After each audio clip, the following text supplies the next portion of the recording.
we ready, Dominique? Yes, sir. It looks like Alderman Gaines Bloody got kicked out, so I just let him back in.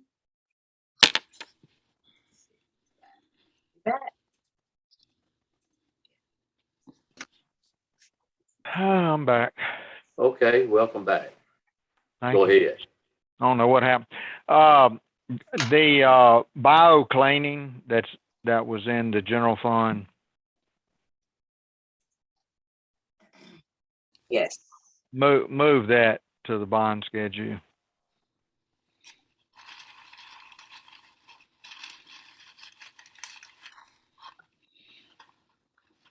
I think I wanted to ask Josh about that too. Yes. So,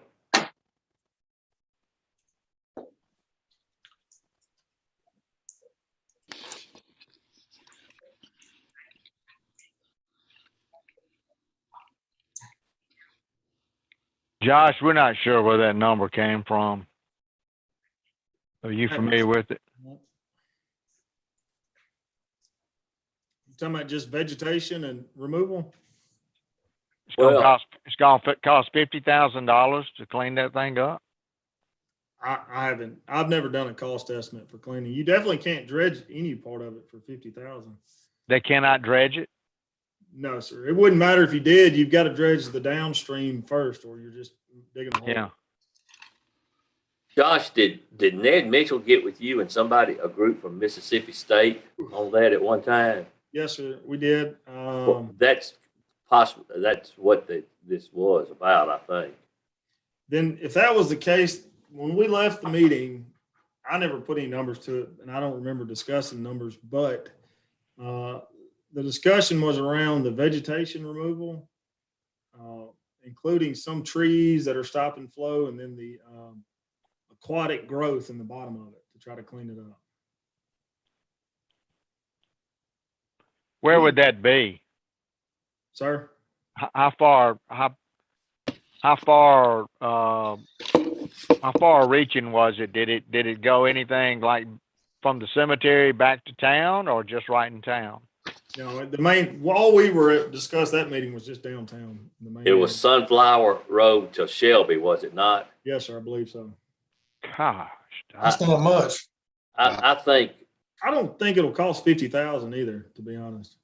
Okay. You're talking about a spraying regiment to try to clean the growths. Then you're talking about getting there and just cleaning out all the underbrush. Is the day we talked about. There's a lot of low-lying trees that just stop up a lot of flow and trash, and it just makes it look bad. But I easily think you could accomplish that for way less than 50,000. Do we want to consider putting a little bit in there to? Well, we're putting it in the bond. We're gonna move it to the bond regardless of what we're doing. We're not gonna do it out of the general fund. Okay, I think you need to cut it at least half. Don't you, Josh? Yes, sir. For the scope we talked about that day, easily half that. So 25. Yes, and it may or may not get used. It was a preliminary thing that we got a lot more work to look at to do. So it may or may not be used. Okay, Gary. Well, right now, Josh, if you will, just Dominique, if you'll make sure we're at the top of that thing, and let's let Josh talk about each one of these projects where we've got money involved. Okay. All right, Josh. So you can go ahead and we talked about these projects. If you could, I guess, give it an update status. All right.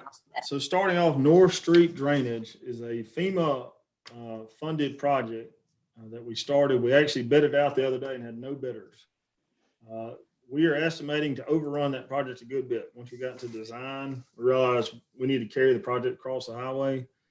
So we're looking at, wherever the total is, Dominique, around $900,000 total project, which will require an additional match from the city of Cleveland of $291. There you go. In order to fully fund that. However, that project, we're going to rebid this winter. The market, the bidding environment, and the available contractors and material aren't there right now. So we're going to put that back out for bid sometime this winter. But that would be the anticipated underfunded amount that we need to go. And then, of course, we will, once we get this thing moving, we will go back to FEMA and request additional funds, but we've got to get it under contract first. Next up, Rosemary Road. We don't need any additional funding right now. We are, Dominique, for your budgeting purpose, we are anticipating to be out for construction probably next summer. So we will incur some costs, but we'll be getting reimbursed by MDOT as you go, like we've been to date so far on the design phase.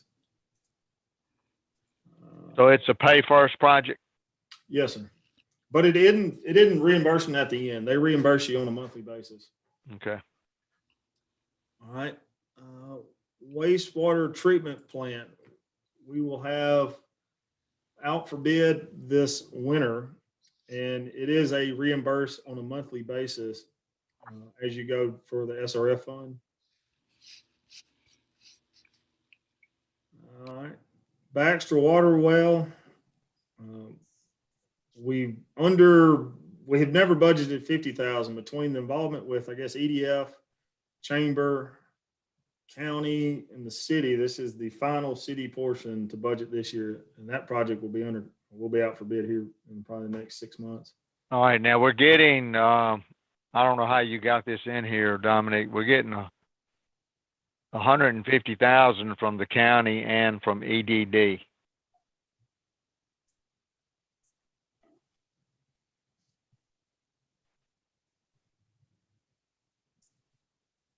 Oh, we were only getting 50 from the county. You're getting 50 from the county and 100 from EDD. It's only going to cost the city 150. That's right. Right. Yes, sir. Which is, we put 100 in there last year, and now we've got another 50 we're going to transfer. Okay. All right. Where are you seeing that? My bond schedule? Where am I seeing it? I ain't seeing it nowhere. That's the reason why I'm saying it. Oh, okay. It's right here.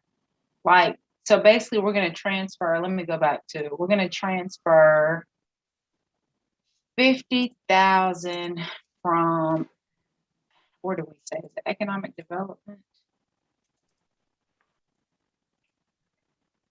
Yeah, that's why you have. Right here. We're going to transfer it into the bond fund. Right. That 50. We've already did 100. We did 100 was a part of this 700,000 last year. So that Okay. 100,000 is sitting in the bond fund already. Okay. All right. The only point I was trying to make is we're only going to be out 150. Yes. Okay. All right. Moving on, then that's our TAP funded, MDOT funded sidewalk project, which we're just now starting design under. And that is per the grant amount, the 20% or whatever, 25%, whatever the agreed upon match was. We need a budget for. We got that grant in the spring.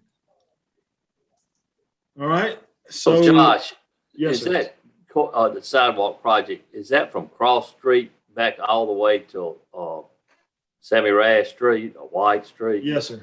It's Cross to White Street on MLK, and then it's 5th to Bolivar. Let's look at the map now. To downtown. Yes, sir. Today it ties into where we left off the last decorative stamp sidewalk on Court Street. Okay, thank you. All right. And then back to our annual capital improvement request, we have our street project, which I think is the same amount we requested last year. We have drainage.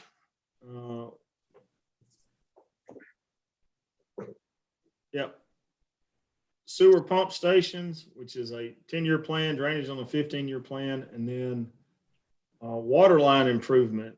And since after last year, the water leak on Court Street was a pretty extensive repair problem we had. And looking at the condition of those lines, we really want to be proactive and start considering doing a lining program on the water lines, similar to what we're doing to the sewer lines that the city's historically done all over the city. We're looking into trying water lining. So that would be kind of the minimum size project you could do to start lining water lines, which is 3,000 linear feet.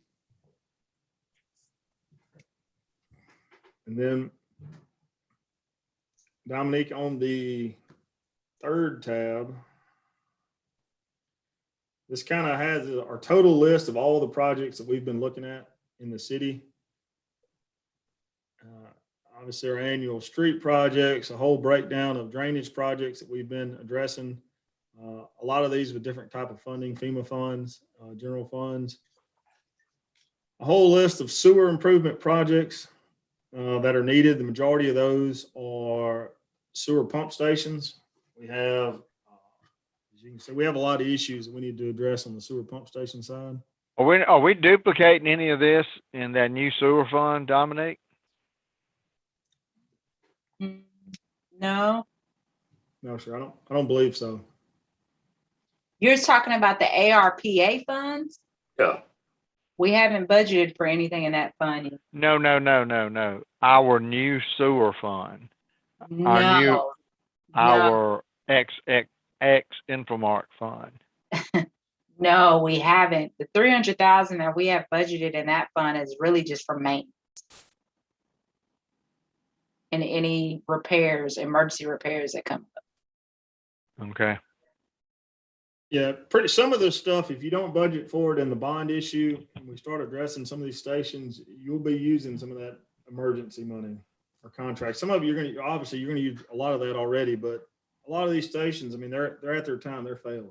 And it's just, you can see, let me see, a month ago, we had 4 stations that were getting bypassed where the pumps were not physically working, either pump in the hole. So this is a list of all the stations that we know about that have issues or need repair. A lot of these are Cantech stations, meaning there's a dry pit, a dry ground can. You have to climb down 20 feet to access the pumps. We're trying to get rid of all those. They're just a good safety hazard. They're extremely problematic on our system and probably require, I don't know, 80% of the maintenance on pump stations are on probably 5 or 6 stations. So we'd like to eventually get all those modernized, converted to submersible pumps, to quit having these problems. Josh, Yes, sir. Danny Abraham, had a gentleman come in the store that ran Brandon's water system, and he told me, he said, I have a suggestion for you. As you're replacing pumps, make sure you go to 2-stage. It will save you a ton of money on energy because of the way they cut on and cut off. Are most of our pumps 2-stage already? He's probably talking about really Two-stage. large pumps, and Yeah. most likely he's talking about using VFD drives. Right. So we do have VFD drives on our bigger stations. Okay. We don't do them on all of them. There's other when you get on small stations, they become kind of problematic. Good. Okay. Thank you. But yes, sir. We do in certain scenarios. We absolutely do that. Thank you. We always use soft starts on anything over 25 horse for that sole purpose. It'll save the pump and save energy. So. Yes. Thank you. And then water, we've started identifying a list of water issues and this, extension. I think the city has so many years to extend the water line for fire protection in that annexed area on the north side of town. This is just kind of carrying over until we eventually get to it. The rehabbing downtown water line, it's something we definitely need to start being proactive looking into. And then water generators. So I've gotten a lot of misinformation on generators. In 2019, Taylor Generators came down and inspected these 2 generators that are currently non-operational at our two of our water wells. They recommended them be replaced in 2019. Recently, Infomark, in the last couple months, contacted Taylor and issued them a PO to come do a maintenance overhaul on them. However, as of this morning, nobody's done anything to them. So from my discussions with Brian Robinson, he believes both these generators are not salvageable, they're not repairable, and they should be replaced. And that's the current replacement cost for those 2. Is there a grant opportunity for any generators like this? I know my son at Mississippi Delta was able to get some for emergency situations. You know, Is that the possibility out there? if it is, it's going to be through a FEMA program Okay. because this stuff is listed in your mitigation plan. Okay. So potentially, because I know some backup generators, I believe some were installed at the police station. Okay. Before under But- one of these grant programs. Thanks for checking into it though. Yes, sir, absolutely. And then Glasgow's never had a generator, which it needs because right now, like I said, we're operating with no backup power supply on the wells. And then, I guess, Dominique, do you want to look at the next tab and then we can talk about that ARF fund? Yeah. So then here's the list of kind of miscellaneous projects we've been asked to put projects to. The city hall is that exterior renovation, which is redoing all the windows, painting all the rotten fascia boards and trim, the installing a fence to block the recycling dumpsters off of North Bio. Arcade Alley. Instead of building a fence over there, is there somewhere else we can put those things? I just don't think a fence right there is going to look that attractive. Where are we talking about putting that fence? Where the dumpsters are for Yes. In between the dentist office and the recycling I pocket. got Across the street from Matt Bush. I got you. Running east and west. Correct. Okay. Yeah, I mean that. However you want to handle it, as far as any other city. Well, I mean, a property like that. fence just sitting out there by itself, to me, is going to look so awkward. Yeah. Where I can mean, we you're put the just gonna have a one-sided fence, and I'd rather move the dumpsters before we go spend money building a fence. That'd be suit me. I think it'd be a good idea to move. Where Yeah. are you gonna put 'em? Or landscaping that would be tall enough to cover it. most concrete around there. Yeah, it's all concrete and gravel, I think. Is there all concrete over there, or is it slag? And gravel, yeah. I think it's a little mixture of Little both bit of broken both, yeah. concrete and gravel. Move them up to the Public Works property. Well, I think they put them there for accessibility for the citizens. They did. That's Yeah. the location. People like having them there too. Well, it's a terrible eyesore, but Yeah, there actually is a grass section between the gravel. I'm looking on the image now. You've got a little grassed area between the parking lot, the dentist office, and the dumpster gravel area. So we could consider if y'all want to look into some kind of landscape. You know, if we could clean that area, I kind of like Danny's idea. If we could clean that area up and plant some of these trees that grow straight up, Talk to our beautification committee and see what they And can suggest. that would look so much more attractive than just putting a fence that goes in a straight line. I agree. think it's a waste of money. It's kind of like that fence we had around the community development. It just didn't make sense. it's still there. Yeah, it's pretty ugly too. Well, that whole area, we've got so many people, tourists coming down, that the buses come down from the riverboat. They come down that street and it's just sort of a wasteland. It's just not very attractive for visitors, I don't think. I think we ought to try to improve it. Mayor, could we get I kind of like Danny's idea. Could we get the city beautification people to look at that and maybe Yeah. give us a suggestion? I Perfect. think landscaping would look so much more attractive. And also getting rid of that cyclone fence around the back of that building if we're not using it. Okay, All right. All right. Moving on, I believe, I guess it's the beautification committee or the Arcade Alley, however it is. This is their request about installing essentially a smooth wall on the south side of Arcade Alley on the interior, where all the wainscoting was removed. The existing kind of stucco wall it didn't finished out very nice, and this would be essentially redoing that wall to make it clean and look a little bit nicer. Is it brick underneath it? Yes, sir. It's brick Why under, don't- but it's got about an inch of kind of stucco on it. Why don't we get a power washer and clean it, see if we can't get that brick exposed? It'd be a lot cheaper than $18,000. I'd be real skeptical going down that road. Okay. Okay. We've So- done, so when we took it off, we tried to do some patching, is what we originally had in there to remove it. We're gonna patch it, but it's just, It's you're not probably a gonna lot of- make it look consistent. Yeah, Deteriorated. probably a lot of grout issues. Okay. Yes, absolutely, All a right. ton. And, they weren't very happy with the finish of it, so it's primed right now. It's not painted. We just left it alone. They wanted to request additional funds to finish it out nice. Okay. Park projects, I'll let Jason, this is his list. He can touch on all this at his turn. And the lighting, this is same, the arcade out, they've got a lighting request to light that back parking lot. And then the Commerce Avenue, that are the only decorative poles in Cleveland that haven't been converted to LED. Is the section of the double acorn top poles on Commerce. Wait a minute. Back up to the Arcade Alley parking lot lighting. Where's that? Is that The the la- lot in the back? Yes, sir. The Two lot we parking- bought back there, I think. Yeah. Okay. Okay. 2 lots. 2 lots, you're correct. Correct. How much is that gonna cost? 98,000. $98,000 to do the lighting? Wow. How many lights are we getting? I mean, I'm telling you, good Lord. The Is that for the new decorative poles and everything, Josh?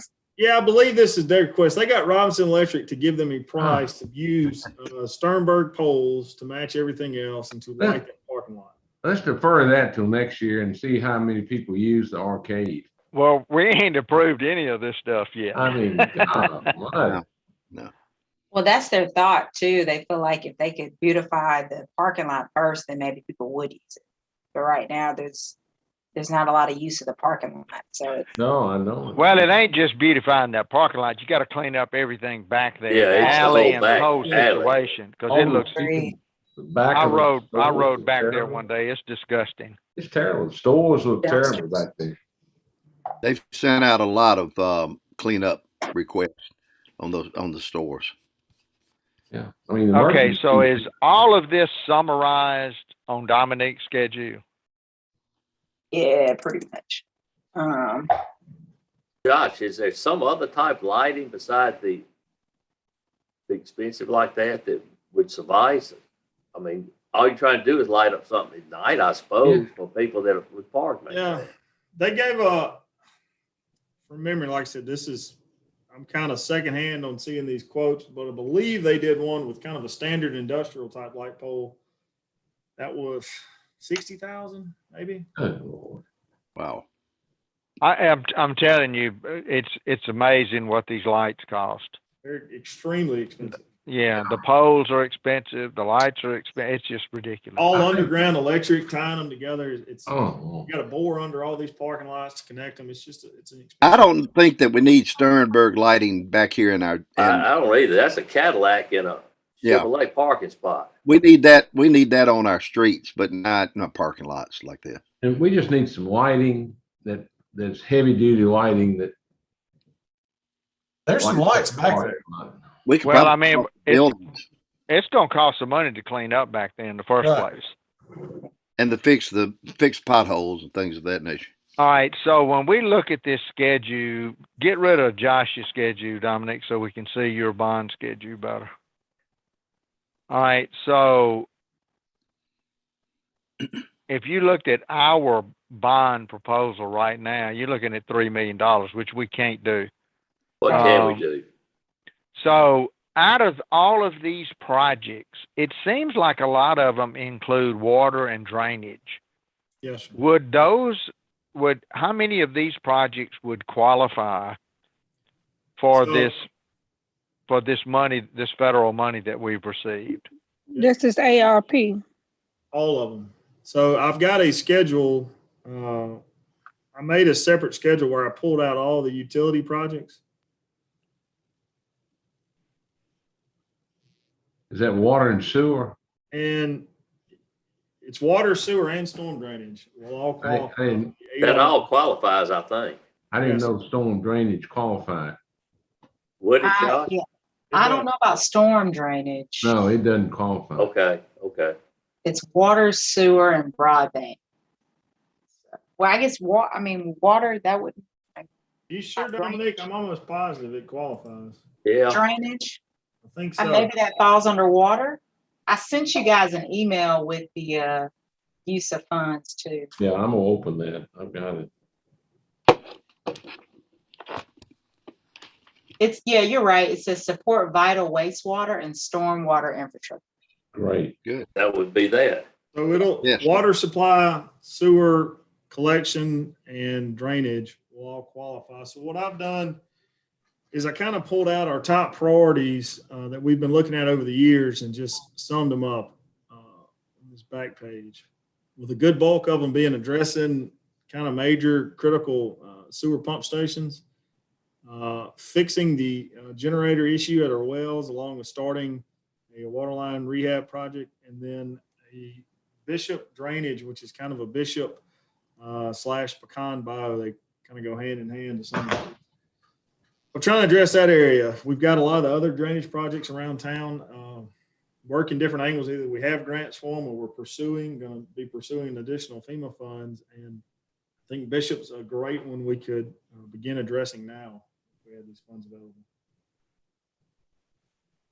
Josh, also, you remember what we talked about, the Lieutenant Governor had said about the state may do some matching on that. So you've got us prepared for that as well, do you not? If we get the go ahead, we'll start pursuing those angles and see what additional matching funds or what. Yeah, but I mean, if we do all these projects with the money we got, what are we gonna use the governor's money for? Something else. Well, Do what, Dominique? Something Well, else. I'm sure we can. I mean, It's gonna have, Josh, this doesn't We've got- include everything. This is just No. high priority, right? If you go back, we've got another 5 million in grant and drainage projects that we're trying. Oh, never mind. We've you got- can, you can figure it out real easy, can't you, Josh? Absolutely. We got 100 miles of water line. And Yeah, you got all this drainage right here. Replacement project in Cleveland. I've never heard of Cleveland doing one. So we've got a lot of areas to continue addressing. These are just the high priority. that we- Okay, can we go back to the bond schedule? Yes, sir. Thank you, ma'am. I want to get through with something. All right, back to this schedule right here, Josh. Yes. If we pulled out the projects that we could cover with this ARA money or whatever it's called, what would that leave us in the bond? Is that all we can pull out, those three? Yes, $1 million. those three. 1.2. 1,022,000.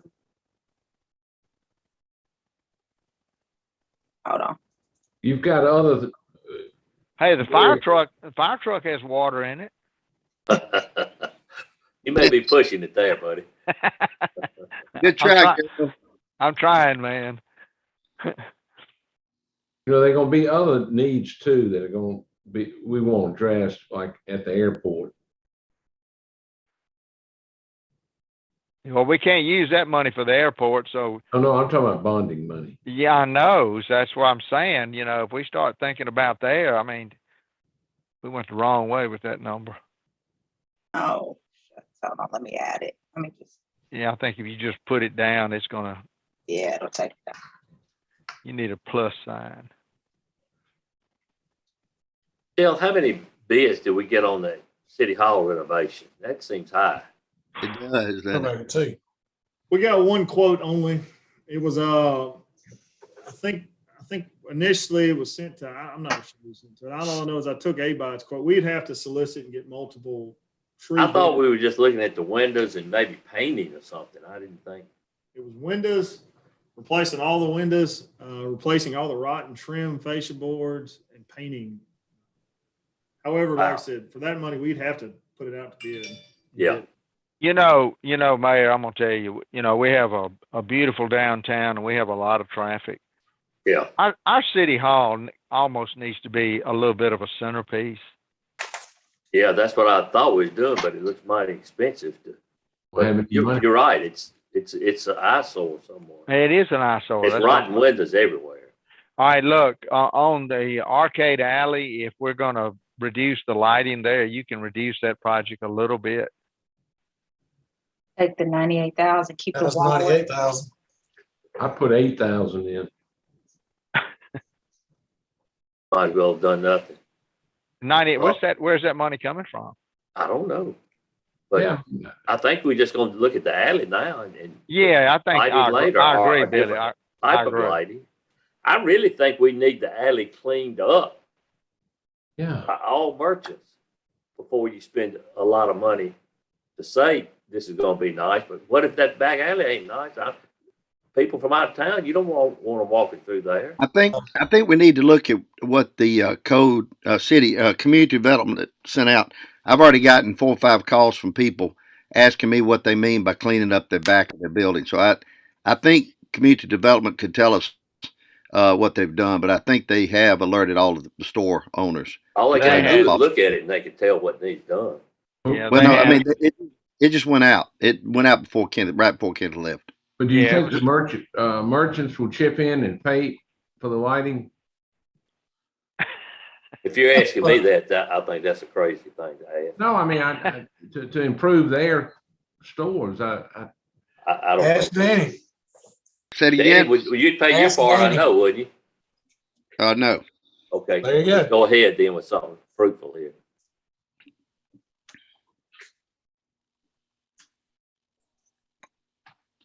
Jerry, Okay, so we got our bond down to $1.6 million now, and so if we do this, we're taking care of our street improvements, our drainage projects, and our water projects move to that other fund.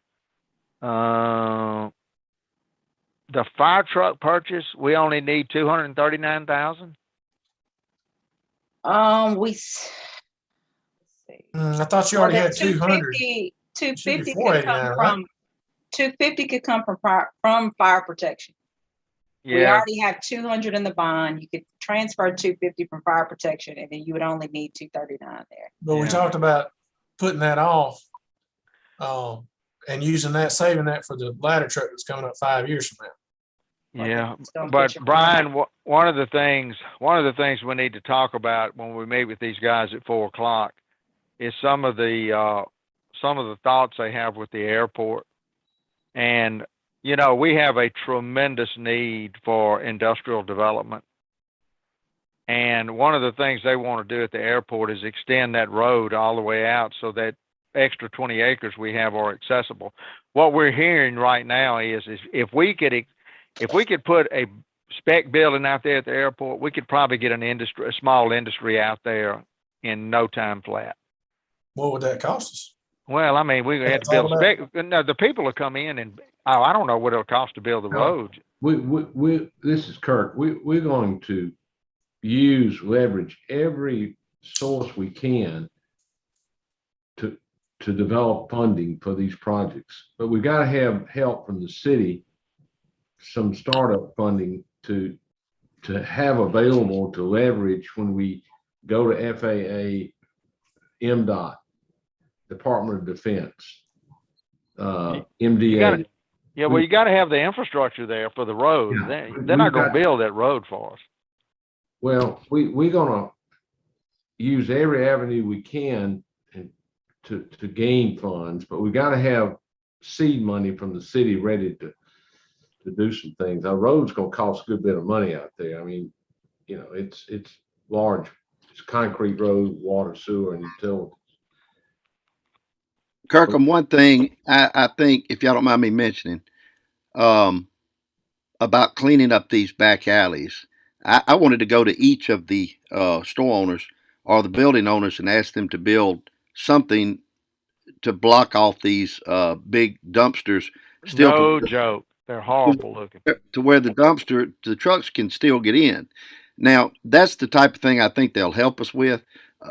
You have to look at, we lost 3 businesses during the pandemic, and probably a total of $2 million was lost downtown alone.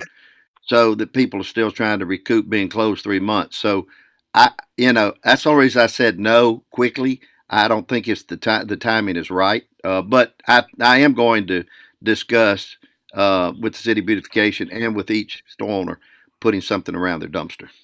Danny, as long as you're on that came up at the last long range planning. And, Yes, sir. I have noticed, because it's so awkward when you go back there. One is one place, one somewhere else. Terrible, terrible. I know in Oxford that, because I live right off, I have a place right off Square there, and it's a parking lot there. And Yes, sir. they have one huge dumpster, which keeps more, it means more work to all the owners there, but Well, it would be great because we have some retailers that just use plastic containers that get hauled off down the street by the yeah, homeless. it would be more work to the people, but Yeah. it's very effective there because they clean up overnight and they have those dumpsters picked up on the weekends, both mornings. But it's one big dumpster to serve the whole downtown square. I think we can put that on the chamber through the downtown merchants committee and see what they can do. You mind if I mention that? The Team Cleveland Team- case would be a good Team one Cleveland, to yes, talk to yes. that about. I will. Since you're a merchant down there, if you would I will. talk to her and see, because it would, you don't have complaining nobody if you're passing out $100 bills, but That's right. I'll discuss with her what we can do to right. start. But we have those two parking lots, in this particular dumpster with a block fence somewhat around it, it's not bad to the eye, and it may help that problem back there, because It'd that be back, great. You think you can? Who would I talk to get a picture of that thing, Billy? oh, I could get you a picture of Yeah. When you get it, send me a picture, and Yeah. I'll talk to Kay today. Thank you. Okay. Thank you. Good suggestion.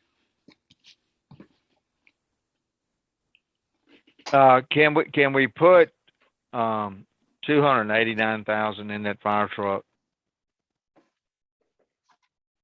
From the bond? Yeah, instead of 400. I mean, because we got the fire protection money that we can fall back on. I mean, the problem with these city budgets is just trying to make it. Said 289? Well, it should have stayed at 289. So I don't know what you just did. Okay. I don't know what You put 250 in there. 250. Yeah, I had 250 in there before I took it out, because we were at 1.6, remember? Okay, and we may end up changing this. All right, Josh, we're going to be talking to Jason in just a minute. He may get on here with you since y'all have some common interest in this park improvements. No problem. And I guess what we need to figure out, I don't know if we can do all of these right now. Which are the ones that we need to look at that have greater significance? I definitely would have to defer to Jason on that. This is his list of projects. We just kind of help.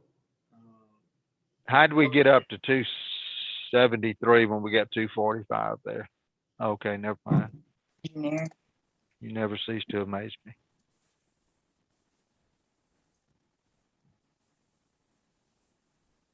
Okay.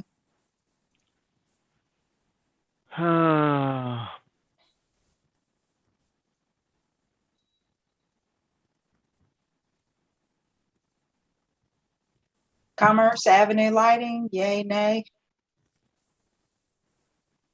Pardon? The Commerce Avenue lighting. That was That's converting every one those of to LED. Or was that the 98? No, this is converting these to LED. Oh, the poles Right are by the there. new They're not fire already LED. department. They need to be done. If you look at them at night, Yeah.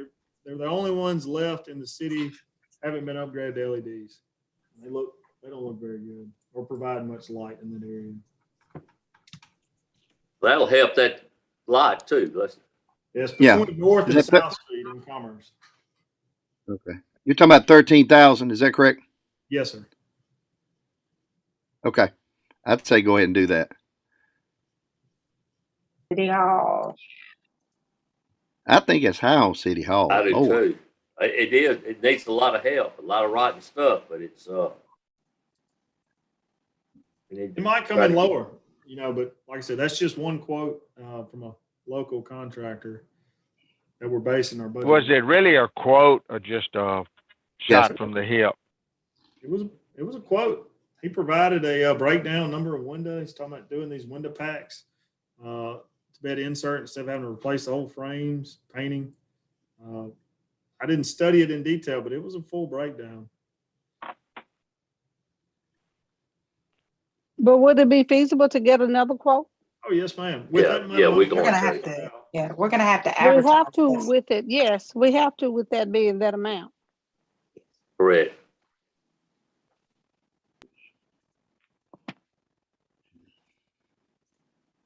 Dominique, when does Jason come?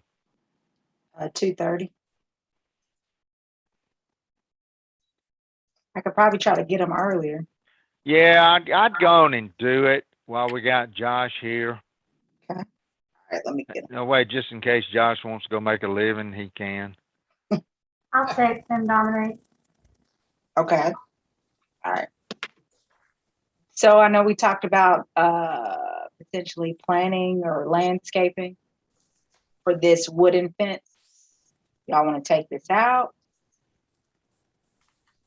Is that over there by the? Are we talking about the dumpsters? Yes. Yes. Yeah, take it out. Yeah. Let's Yeah, figure we're out. gonna see if beautification can put Yeah. something out there. Billy, would you like, with Betsy being on a beautification committee and a master gardener, you want me to talk to her about I that? would love that, Danny. I'll do it. I'll do it. I'll put it on my list. Yeah, there are a lot of nice things you can do with decorative bushes and trees. I got it. I'm marking it off. One other thing. Up there at the North Street Drainage Improvement Project, how much is our matching money there? 291. Can that not come out of that other fund? Good. Should be, yeah. Good. Do it.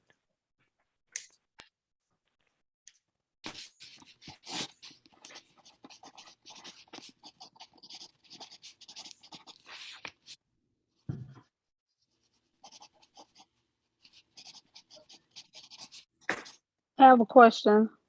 Okay, go ahead. The money that we just moved from the wood fences, can we put it in beautification just in case they need that 4,500? Well, yes, it will. They will need money. Of course, the city will do the labor, but will need money. It won't be much, so. It won't be much. Well, Yeah. All about right. three. I was just thinking that maybe we can just transfer that over to them if necessary. We'll figure it out. It won't be hard to get planned. All right, no problem. I put the police department in here. We have a project that we're hoping will go to bid this month, if not next month, for the renovation of the police department. Both that's floors there. That And is so- definitely needed. Yeah, it is. The thing about it is, we've budgeted money in the past for it, but we really don't know with COVID and everything and how materials have just skyrocketed. I don't know if what we budgeted in the past is going to cover it, but I'm hoping they'll send it to bid before this budget is approved. But we just got to keep that in mind. Dominique, is the archives and history contributing some to that as well? Yes, sir. We have a grant of just 53,000. It's not a whole lot. 53,000 is coming from MDAH.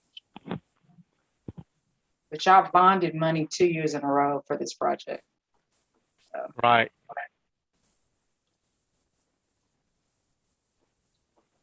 And then Josh, I don't know if you wanted to mention the roof. We bonded some money for that last year, 250 or 262,000. Let's see what we put in the bond. Yeah, so that's about 20,000 square foot of replacement metal roof at the Public Works Building. We put that together. We were about to put it out to bid, and I gave it to Roy Collins, who gave us our initial budget on it before we requested it from the city. And he pretty much told me they can't get the roofing material right now. He said, and if they do, they're probably 8 months out on lead time, and the price is quadrupled what it was when he gave me the initial budget. So the short story is we can't afford to do the roof right now. I think we should wait till after the first of the year and see what happens. A lot of the information we're seeing on these inflationary numbers on materials, a lot of the economists are thinking this is real transitory, that it's not going to last. I If we think can- a lot of if- that started coming back down, didn't it, Josh? Yes, it is. It is. And that's what I'm saying. If we could wait on some of these projects that we already got money for, we might be better off waiting 6 months.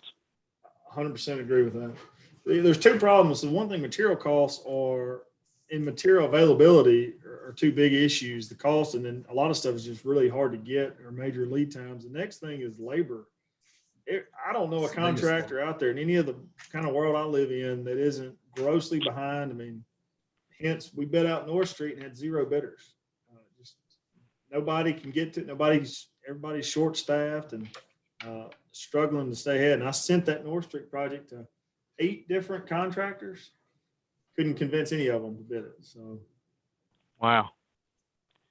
and that's a good project. I mean, it's a pretty Jason, clean drainage job, but. Jason, while we got Josh cornered right now, we want to go over some of these improvement projects you had at the park. Okay.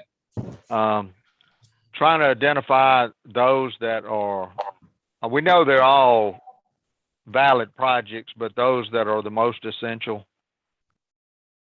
Right.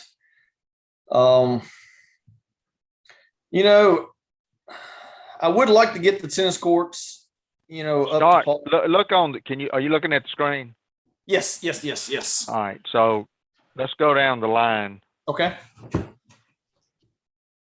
So, re-gravel Amesy Moore parking lot. I mean, that's not something that has to happen. I mean, we do have a parking area. We did put the bollards up in that parking area, I guess a year ago. That's just something nice to have, to where it would look a little bit nicer, kind of like the parking lot at Fireman's Park.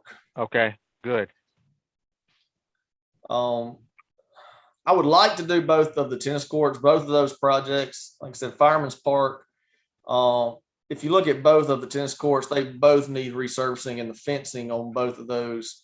I don't know when's the last time, if ever, they've been replaced. And we got the lights fixed at Bear Pen this past year. And so we just need to upgrade the lighting at Fireman's Park too. I know those are getting used. I see people out there all the time. And I get a lot of calls from the Fireman's Park one. Yes. I've even heard interest of people wanting to start playing pickleball on those courts. Yeah, I have too, a lot of it. Correct. And what I was hoping on doing is especially the one out at Bear Pen Park. If we get the resurfacing and they repaint it, we would do 3 as regular tennis courts, and you could actually split up and either fit 2 or 3 pickleball courts on one court. So my goal was to redo one of those just for pickleball courts and do 3 for tennis courts. Okay. Jason, did you talk to anybody with the fire department about upgrading those lights at Fireman's? I talked to McNear, is his name Parker? Yes. I talked to him. He came by one time and we talked and had a conversation. And I told him before they do anything, just come back here, get some prices, get some quotes. But really, that's the last I heard back from him. That's before I think y'all went and trimmed the trees and everything out there. So it's been a couple of months then. It's been a while. Okay. You might all want to touch bases with Greg and see what those guys want to do, because they were talking about helping the park out with the lighting on the tennis courts. Okay. Yeah, I'll get with Greg on that. That will save some money. I think the lighting for Fireman's was $13,000. So Sterling Anderson wading pool, that's something that I definitely want to do. I mean, if you go look at Sterling Anderson Park, it actually looks really good right now. And that wading pool it's just not pleasing to the eyes. Like it stands out like a sore thumb. If we could get that wading pool back going and looking good, that park would look really good with the grass, with the new building that we have for the restrooms. So I would really want to do Sterling Anderson Park as well. Okay.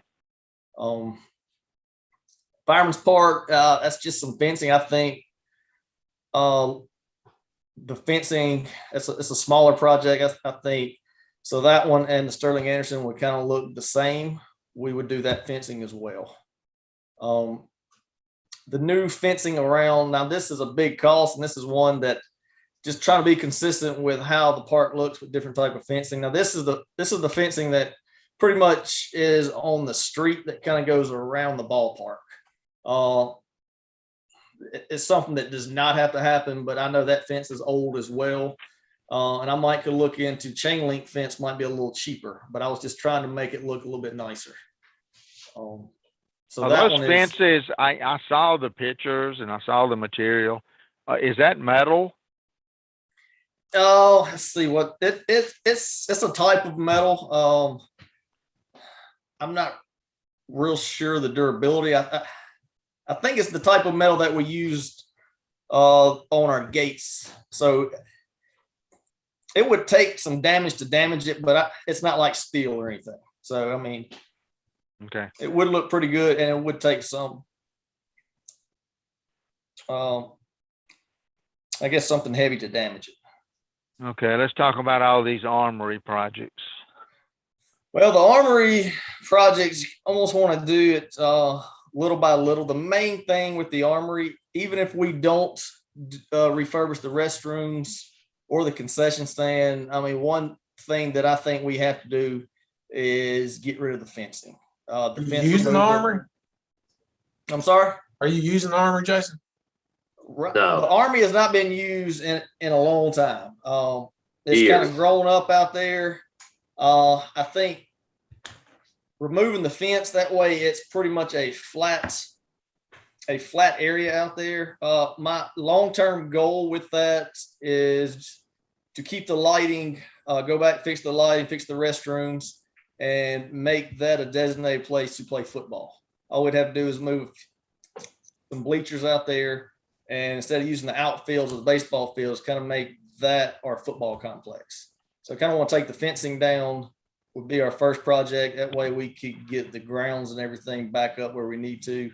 And then at that point, start getting the restrooms and the concession stand and the lighting all fixed out there. Jason, isn't that land really low out there? I think we've got to get the fencing down and get it where we can cut it on a consistent basis. And I'm sure we're going to have to bring some dirt in and some other things. It's going to take. Yeah, it would be one of those where once we get it down and maintained, then we would have to look at possibly getting it leveled out there.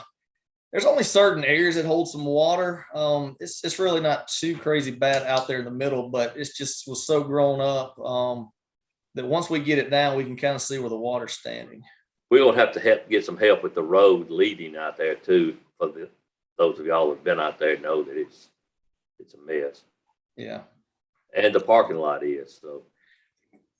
Right. Do I have parking lot on here? Yeah. As well. Yeah, the parking lot and the fencing, I would think before we do anything else, those are the two main things that we need to do and start maintaining it out there, because we've cut it a few times with a bush hog. So we're about to start getting a mower out there and kind of start leveling it out a little bit more. I agree with your thoughts. I think that's all of them.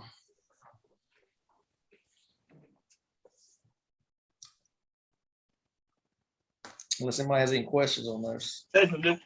Yeah, we're thankful for that armory, because one thing about it, me, you, and the mayor and Danny, when we went out there, the building, the structure is just great. I mean, it's in good condition. It is in very good condition. Like I said, I've got some plans. Like I said, once we get that outside, once we get it looking good on the outside, I definitely, hopefully by next year, can come to the table and have some proposals for that middle area, maybe turfing it, put some batting cages, something where we could do some clinics in there. It's got good classroom areas that we might can, even start an after school program in there. It's got a lot of potential. 40,000 square feet heated and cooled. Yes. Jason, earlier you talked about some outsourcing. Mayor, if I missed it, y'all correct me on it if y'all went over this about the spraying of the fields and things of that nature. And yes. Help. Can you expound on that a little bit? Yeah. I think that is something that we need to continue doing. I'm not sure if y'all ride and look at the parks, but just going and looking at the parks, just the grass, just it looks a lot cleaner. It's a lot less work on our lawnmowers. We did not have to even start cutting this year until almost the end of April, maybe 1st of May. So it's one of those things where we don't have the equipment to do it. We don't have actually the expertise to do it. And it's something that makes our parks look really, really good. So that's something I would love to continue doing. Parks So- all look good. So Jason, you got, do you have additional spraying in there for Fiducia Park for this budget year? I do. I added, let's see, let me find that. 46,000 Good. No, that was, Yeah. the 46,000 was includes the grass cut. included cutting, fertilizing, and spraying. Correct. And you know what? It's one of those where I told them to add the cutting in there, but that's something that I think we could do the cutting. So it's really, spraying 3 times a year and then fertilizing twice. So it's $5,100 for the spraying 3 times a year, and then fertilizing it twice is $4,000. So really add another $9,000 just for Fiducia Park, it looks like. Right. What to do. Jason, of all the estimates you got in here from services in rural and Drew, were you not able to get any from Cleveland or Bolivar County? You know what? I did the first year that we did it, and actually the quotes were probably 3 times the cost of some of these other ones. So I kind of stuck with the same ones that we did the previous years that were kind of in our budget, and actually didn't go back and ask some of the people that were so high. Well, Brian is correct. We always want to try to go with the Yeah, taxpayers. we like to, but it's, Right. We'd like Like I to. said, I could go out and get a few more quotes on that and just bring it back to you guys. I'd at least like to give them an opportunity. yeah, Okay. if Yeah, they paying that's all. taxes, if they paying taxes in Cleveland, they deserve an opportunity. Yeah. Absolutely. I can Thanks. I can do that and try to have that here by the end of the week.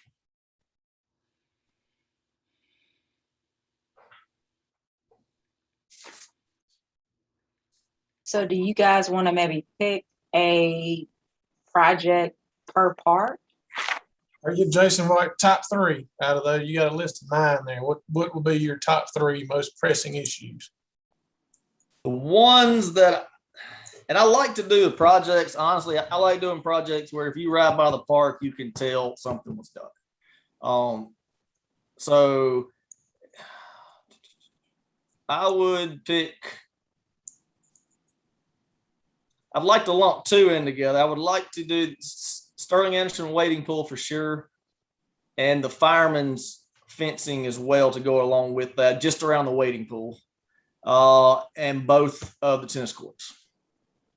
And We can't overlook the armory. at this exactly, point. I got Got it. and the fence removal, and those, and the fence removal at the armory and Fireman's Park wading pool. Those are smaller projects as well. So those are not one of like the big ones, kind of like the gravel, the restroom, or the new fencing outside of Fireman's. Those are some big ones that are just nice to have, like the re-graveling of Amesy Park. But I think the tennis courts, the wading pools, and the fence removal at the armory, those would be the ones that if I had to pick, would definitely want to do.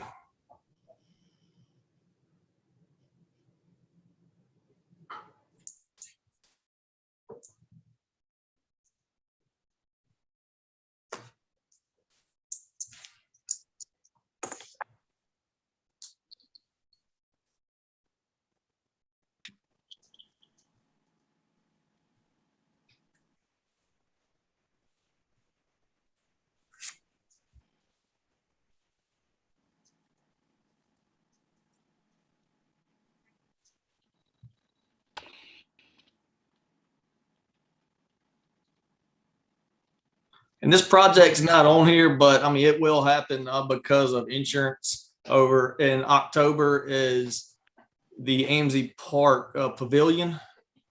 I know it's damaged right now, but that will be redone based off insurance purposes because the tree fell on that. So that will look new out there as well.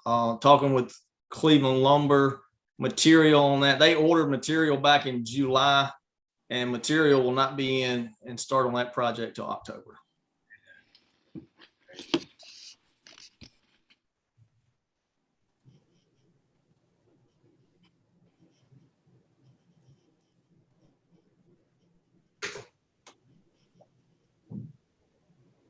Okay, other questions?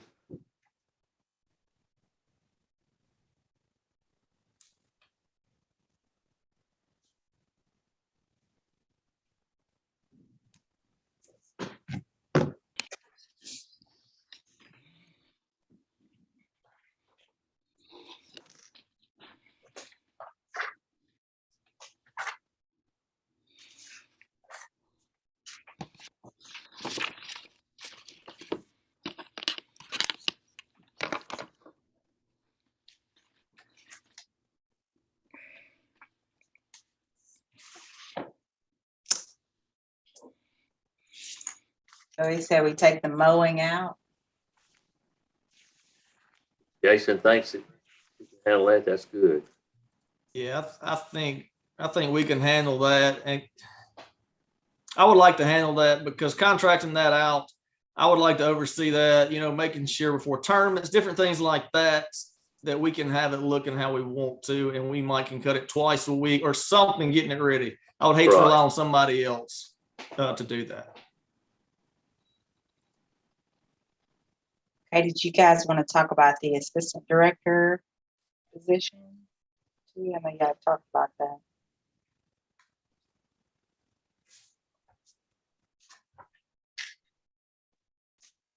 Guys, if y'all are done with me, I'm gonna hop out. I think I'll be back on for some of the airport stuff at 4. Okay. Okay, Hey, thank you, Josh. Dominic, go down and look at the bottom. Okay, so we're still 116 short. Did you take out all those capital projects? I did. Okay, so the only thing we got in there is that equipment. And we still, how much? 119 short? 116. 16. How much did you have in there for the assistant? 30 what? It was 45. Michelle, did you take it out? I did not take it out. Where is it? It's going to be on your payroll schedule. The back of Okay. your big book. But we haven't taken it out. It's still in. It's still in there. Okay. That was for a assistant. Is that correct? Jason? What is that? Jason, what is that for? Let me look and total this up real quick for I've got it by hour. I don't have it or let me give me 2 seconds. Is that basically the job that Stephen vacated? Well, this You're is 3 new employees. yeah, adding a new complex. Well, yes and no. It's one of those where I know I'm the director, but after that, it's I would like to have, I guess, one other person that's, you know, right under me that I guess I can train or have some responsibilities like writing POs, having some input on budget, just somebody second in charge. I look at a lot of other park commissions. There's always a director or executive director, and there's always an assistant director outside of athletic coordinator and all that. Just kind of help with day to day, and kind of be the second in charge. Is this something you've got to have now? You know, it's something that I guess would be nice to have, like to have, and kind of like, so what it is promoting one guy. It's kind of getting rid of a position as well. It's kind of getting rid of the maintenance foreman job, which that's who we have Dreyfus at right now. So it's getting rid of the maintenance foreman job and moving the maintenance foreman job to maintenance director. using maintenance director, moving that to assistant director. That's kind of what it is, and kind of taking away the maintenance director. I'm sorry, the maintenance foreman job. You're still adding a position, correct? I would like to add an athletic coordinator. Yes. Wow. Whew. Gary, Would is that this make something the that, number two Well, guy I we mean, talking about? you know, my only problem is I understand what Jason's saying. We're just under such budget constraints right now. it's tough? We still got a $700,000 shortfall in the general fund that we got to figure out how to handle. And if we add $100,000 to this budget, that's going to make us have an $800,000 shortage. Right. I mean, and I'm trying to think. Or just, I would like to have athletic coordinator. I will say that, you know, What would I know his we've role always be? had an athletic coordinator position. And so going through the first year with the softball and baseball, I feel we really need that. It helps help communicate with the coaches. It helps communicate with the parents. Like on days of game days, I literally could not do nothing in the office from 8 o'clock till 8 o'clock at night. It was one of those where I know I'm the park director, but I was not the park director on those days. It was How much money did that add to this budget? For the athletic coordinator. Well, because I mean, when you add a person, you don't just add a salary, you add insurance, you add correct. PERS, you add all the other workers' comp, everything else that goes with it. So Dominique or Michelle, either one of you, what was the total cost of adding that person? Don't have an athletic director added in here.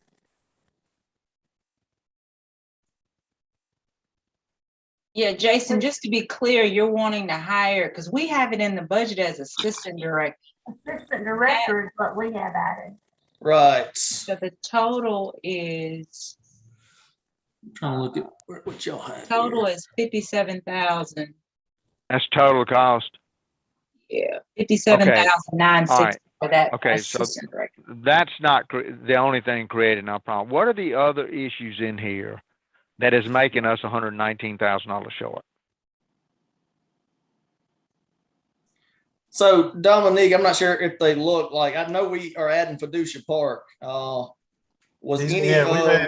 You've added over $20,000 in seasonal work. Right, like, No, I'm sorry, that's your year to date. Go ahead. Scratch. like I wanted to add a few more maintenance workers as well, like just to help with the armory and with Fiducia Park, because I know Fiducia Park somewhere it's about 2/3 the size of Bear Pen, I would say right now. So that adds to us cutting.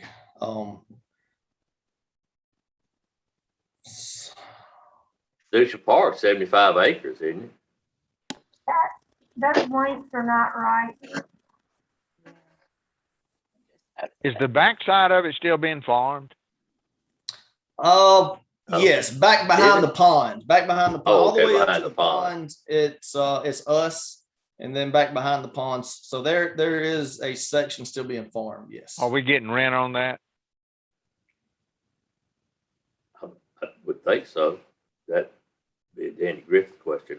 It's not many acres back there, but I don't think so. I don't recall receiving anything. I mean, we own it now, so are we not getting the rent on it?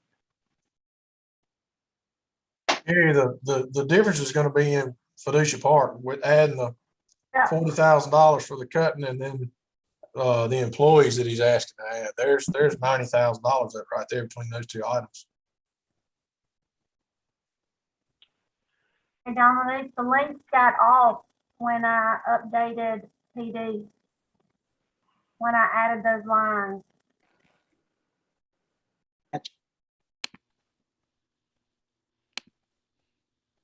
So it's gonna affect your other departments as well, All and your right. salary.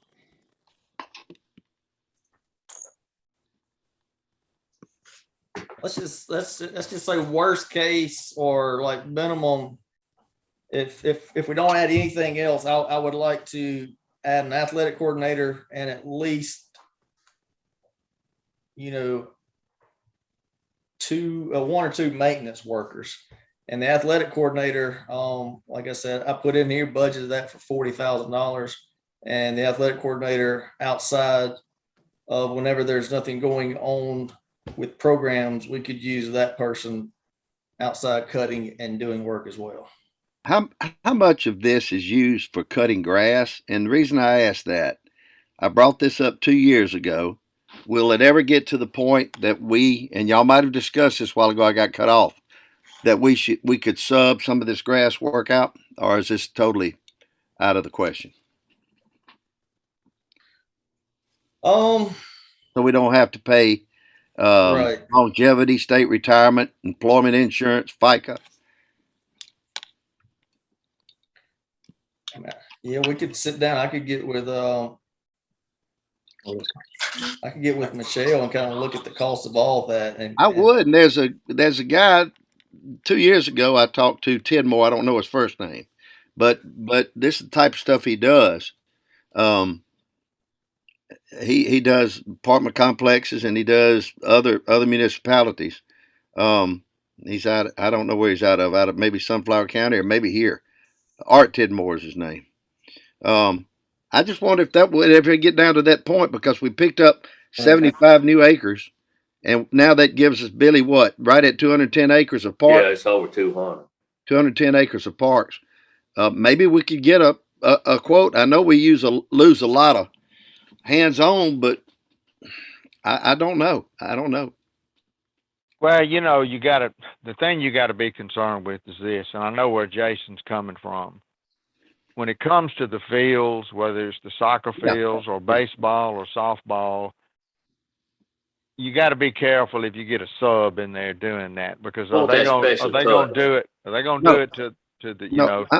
I'm talking about our basic park areas and outside, like the peripheral areas. Peripheral Army. I'm not talking about our fields. No, we would do that. They look the best they ever have that I can remember. They do. We're just looking at a $750,000 deficit. I'm just suggesting. Yeah. Yeah, let me ask Jason one final question. Once again, I had to step out and to come back. Jason, have we ever thought about filling the athletic director, maybe being the associate director or anything? Yeah, get we you some have extra help in there. Like I said, it's one of those positions where that I want to bring somebody in that is really good at social media, is really good at kind of coordinating and running leagues. And this could be somebody younger out of college that we can have not as big a salary and kind of work their way up. Like I said, that's why the athletic coordinator position I was putting on here $40,000, but we can make it 35 and have somebody come in and have them strictly over the programs and over the athletics part of it. So that's their job during the day, and it is to come up with activities at night and everything like that. They don't have to worry about the day-to-day operations, what's going on with the field, what's going on with the budget, what's going on, outside of that. Their main goal is to work on getting programs and setting up the leagues and everything like that for the park commission.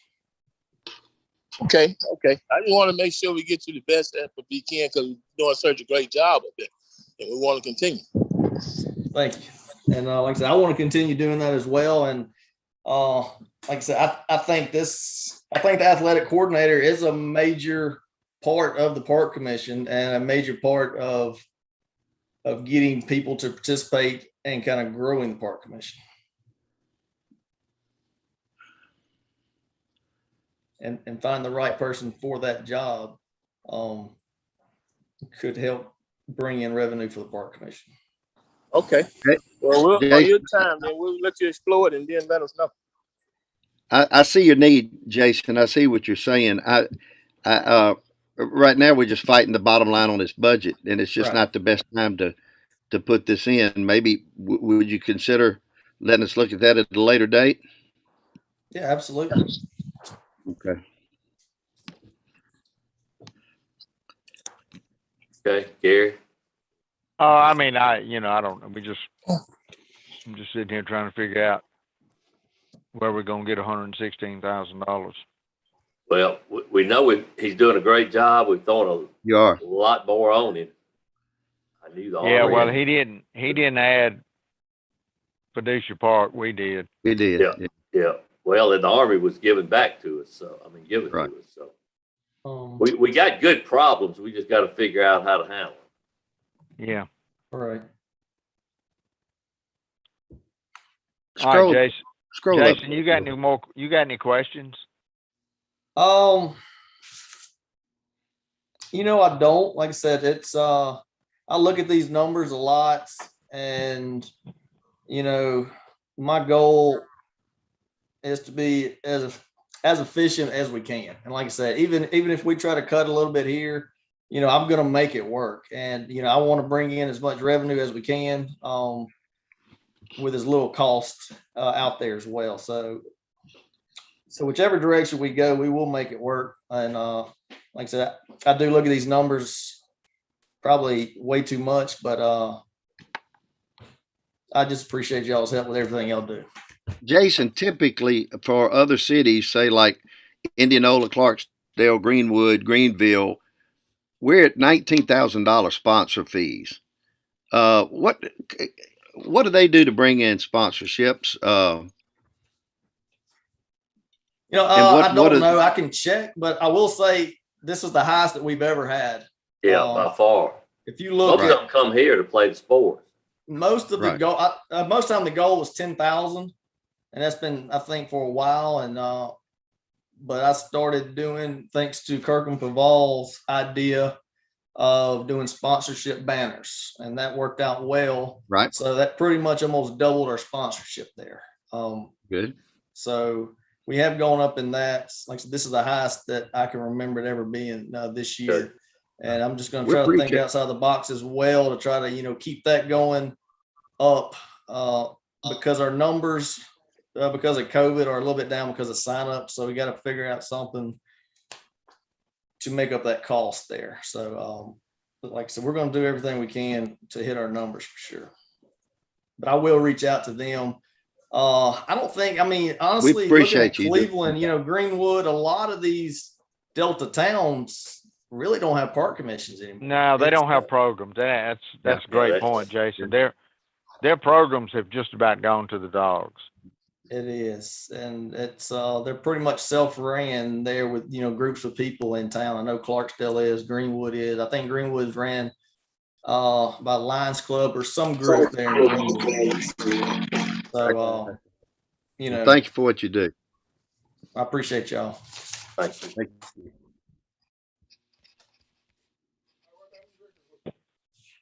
Dominique, who's next? Am I good, Dominique, or I need to? Yeah, no, you're good. You're You're good. good. We just got to work on these numbers, Jason, to see what we can do. All right, appreciate it. Yes, sir. Thank you. Thank you. Michelle's gonna take over for a second. I gotta go pick up my kindergartner from school, so I'll be back. But we have Greg at 3:30, so we've got an hour. The only, of course, the bond situation looks a lot better because we've gotten it way down. If it was a way that we could, I don't know if it's any of the stuff of Jason's that we're spending money on that we could do something else with it. It's just gotten to where this dead-gum park commission cost us a fortune. We got a lot of parks. It has for 12 years. Yeah.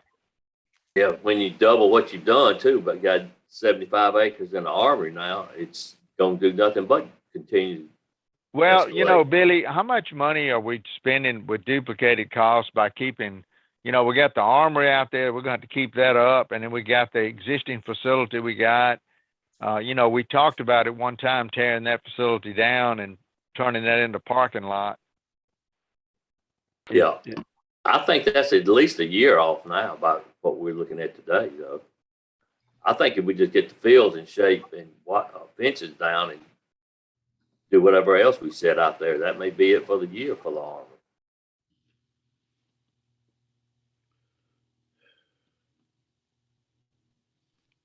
Y'all see my Okay. screen? I guess what I'm having trouble understanding is this new position is in here. It is, Okay, so the assistant new director. position is in here, but yet our payroll doesn't look like it's that much more expensive than our budget was in 21. So what am I missing there? Steve Stephen, here, Stephen remember? was still here. Yeah. His position was here. He left. So my point I'm trying to make is Jason's not really increasing our payroll that much. No. Scroll down a little bit, Michelle. You see what I'm saying? I mean, scroll on that payroll. Look, Scroll, Michelle. Scroll that payroll. Oh, Let me sorry, see what the payroll. That's Go back up. $40,000. Oh, it is. It's Oh, $40,000. we were on the wrong department. Okay. Yeah, Yeah. you are. That's what I was saying. That 40,000. Yeah, The it is. That was for last the year. salaries, and there's another 40,000 for cutting the grass and spraying at Fiducia Park. So there's 90 right there between those two, or 85. And then the rest are just increases. Mm-hmm. Well, he didn't go up but 18,000 on the contracted services, Brian, because he took 37.8 out of it. And we're back to 51. Okay, well Right. It's 51 versus the 33, so you're looking at 18,000 there. Michelle, what is the total on the payroll? And that's half of it. that increase is because of, part of that's because of Fiducia Park. All right, so that is, so his payroll cost is 487,000. What was it in last year's budget? No, that's actual. 57. Okay, so, Budget. There you go. so last year was 429, so it's 487. 60. So you're looking at roughly 60 grand. So, and that's the point I was trying to make earlier. A new employee doesn't cost you 40,000. No, you got to include the Yeah. benefits. 30% on that. Yeah. Well, and I don't know that he's actually, according to what I read in his request, I don't think he's actually adding an employee. He's wanting to, from what I read, if you go back and read in his narrative, I think he's wanting to promote someone within. No, He's adding. He's adding. He's added a someone. position. He's definitely he's adding a added person. Plus three more maintenance workers. He's got to add 4 employees. Gotcha.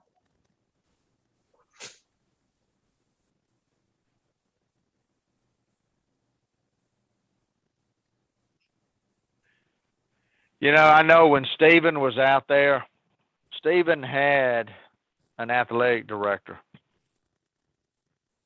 And I think that's what's killing Jason. He's having to supervise all the park administration, and he's having to be the athletic director also. My point exactly, Gary. That's why I was going with that, because he did have the help up there.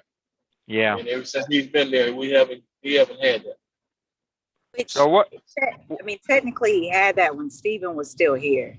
So he's missing what Stephen was able to do when Stephen was here. Because remember, they worked Right. together for several months. That's right. That's right.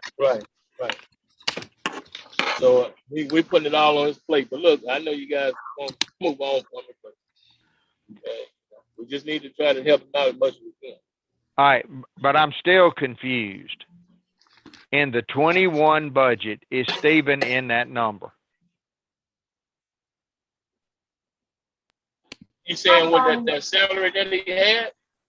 I thought he was, but he must not be. He must have, let me look. Stephen was still here when we did the budget last year. Yeah. Was he not? My knowledge he was. See, we got to get to the bottom of this payroll thing, because when you read his narrative, he's adding an athletic director and, like Brian said, 2 to 3 maintenance people. I think Stephen is in that 21 budget.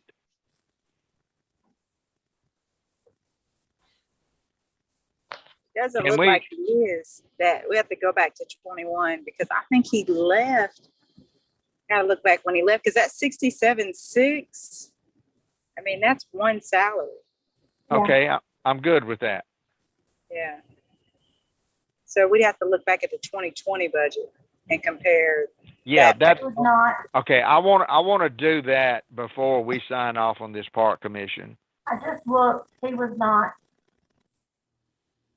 Stephen was not here when we, in the 2021 budget. So if you compare 2020 to 22, the payroll expense should be lesser in 22, even though it's going up from 21. Okay, that's what I want to be able to see.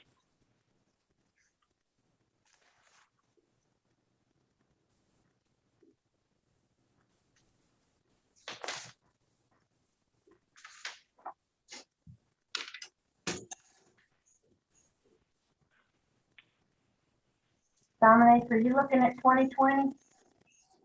I am, but you should be able to get in it.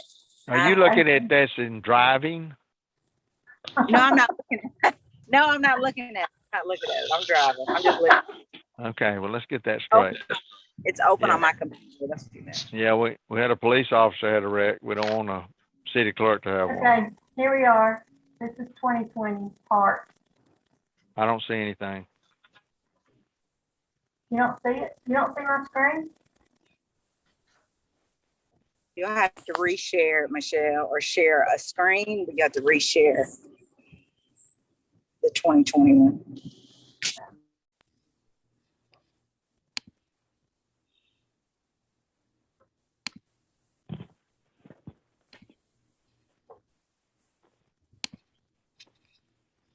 You see it now? Yes. Right here.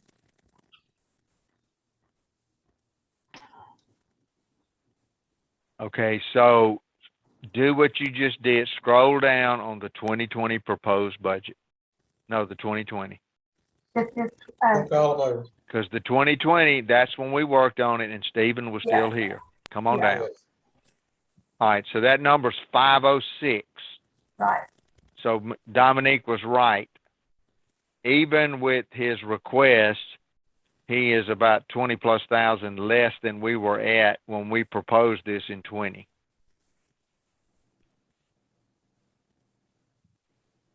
Scroll down. I want to see at the bottom what that budget looked like at the end. Are we all supposed to be able to see this? I'm not getting it for some reason. I can see it. I see it. Did he lose some employees? No, Yeah. we took Stephen out of it. Well, I Brian. know that.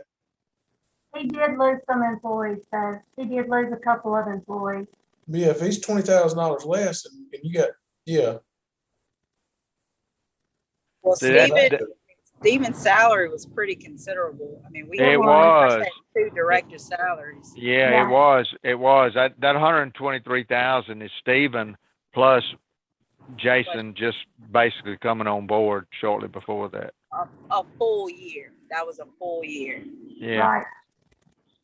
And then and so what happened last year was when Jason wanted to rehire, because he asked last year to fill that position, but you guys removed that position just to see how it would go, to see if that position was really needed. Right.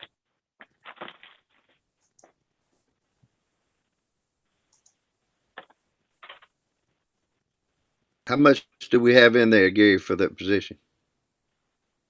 40,000, well, 40,000 for the salary. I don't remember what the total, do you remember what the total was, Tommy? Well, the total was right at, the 57. total was, Something thousand. the total All was right. right at 60,000. Yeah, Yeah. 57.6 for everything with benefits. That's right. Okay. He needs the help. I can hear that. I can see what he's saying. Well, I don't have a problem with him needing the help. We got to look at the rest of that budget though, and see if there's any trimming we can do in the budget itself.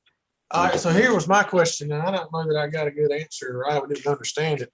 What's the difference in his mind, his proposal? What's the difference between the new position, athletic coordinator, and what he's proposing to promote Tony to an assistant director? I mean, I have no idea.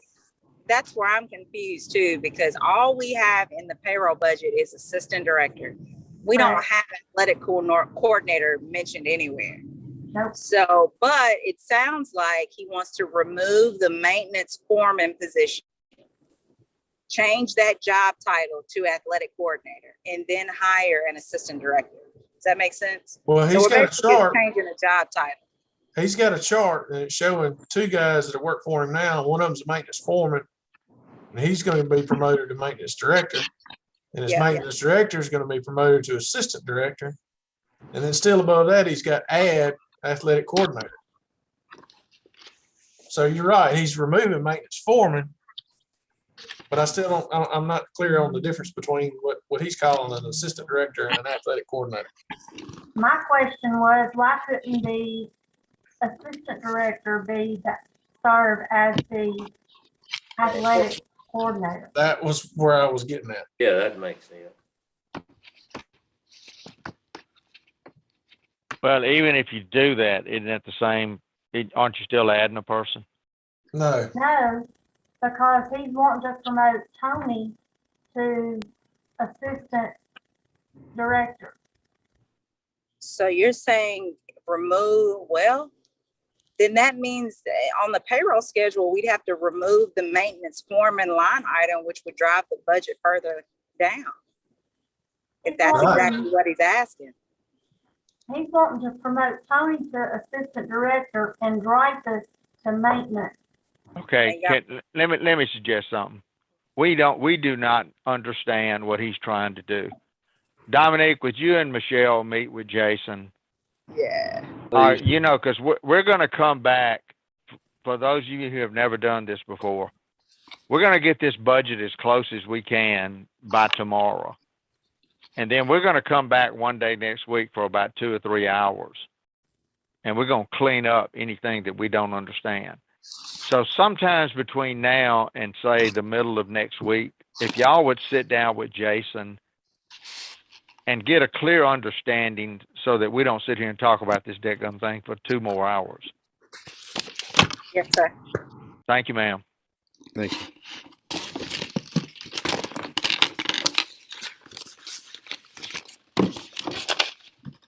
Danny, you sound like you're cleaning your garage. Oh, my whole thing just fell off the cabinet over here. All my budget books. Oh, Lord. Where's who next? Okay, so who's next on the agenda and what time? Greg at 3. Greg. Buster? Greg. Greg, okay. Well, he shouldn't take long. He is not. What time is he? 3:30. Oh, we still got 30 45 minutes. Yeah, Yep. 40 minutes. Okay, so let's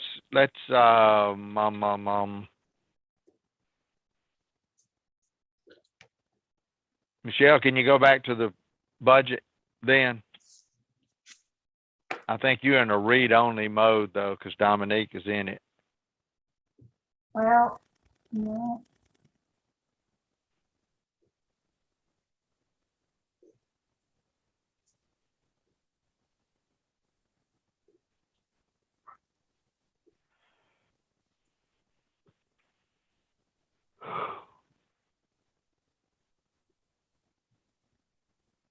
Can I see it now?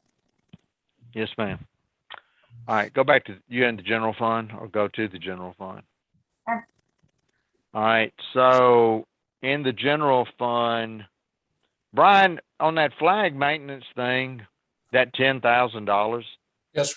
are we gonna spend $10,000 this year on the flags? No, So let's cut that to what we're gonna spend. I don't think you'll spend anything. We've got, because Bob stored them over here in the back of the bank. They've probably got 10 flags back there, Oh, wow, I don't know Well, why we need, that's 3 years worth, right? probably, okay, let's take at that, least 2. let's take that 10,000 out.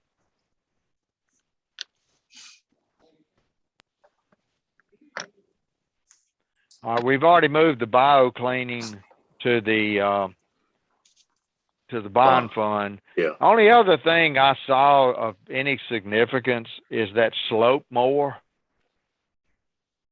It was under, That was forgot one of with it. Steve-O's. The streets. Okay. Yeah, it's probably under, and I don't know, it's either under streets or public works or something. Was it groundskeeper? No, it's called a slope mower. But right, It may have was been it under underground. groundskeeper? Where was that? It's on page 18 in your book. I don't know where that means it is. It was a That's $54,000 Right, machine. there it is. Okay. I mean, Street, yeah. Street department. yeah, it is right there. I mean, I just don't know how we're $700,000 short. I don't know how we can afford this right now. I agree. I don't think we can afford it this year. Yeah. Jimmy. Take it out. All right. And then the only other thing is this: all of this LED lighting. If my quick calculations were reasonably close, it's about $65,000 worth of lighting. I don't know why. I don't know why lighting. Don't do anything yet. I don't know why lighting, since it's a building improvement, I don't know why it couldn't be moved to the bond. We capitalized it at the bank when we did it.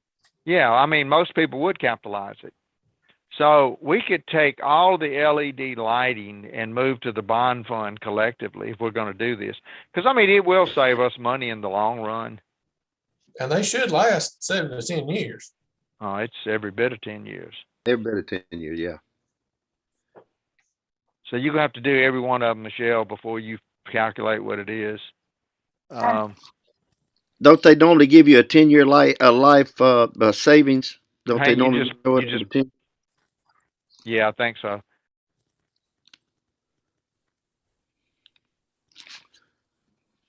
We did our store, and I know they said it would save us over 10 years, certain X number of dollars. So I think so. I agree. It saved us more per month than they told us because of it reduced our cooling costs too. Exactly. Exactly.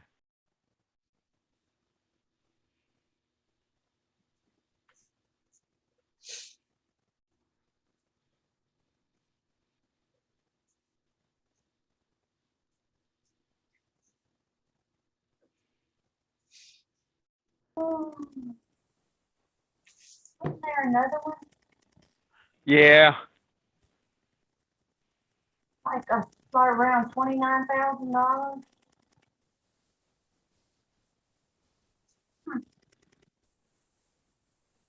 Is there one Oh, that's no. not highlighted, maybe? Oh, yeah. Now we're not but 600,000 short. What is that?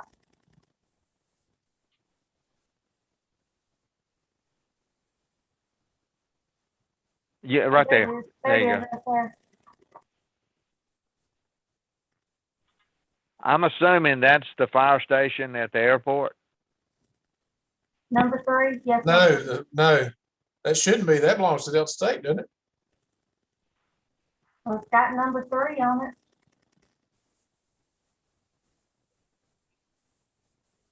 I thought that building belonged to Delta State. It does. It's on our property. It is, and we've We always, own the doors, we're remember, we've done responsible for- everything that's been done there, Yeah, basically. we own Maintenance it. and They just everything. help pay for it.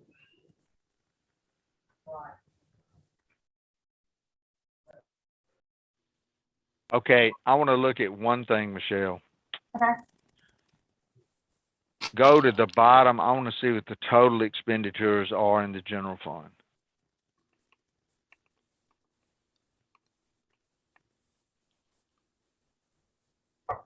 $11 million. All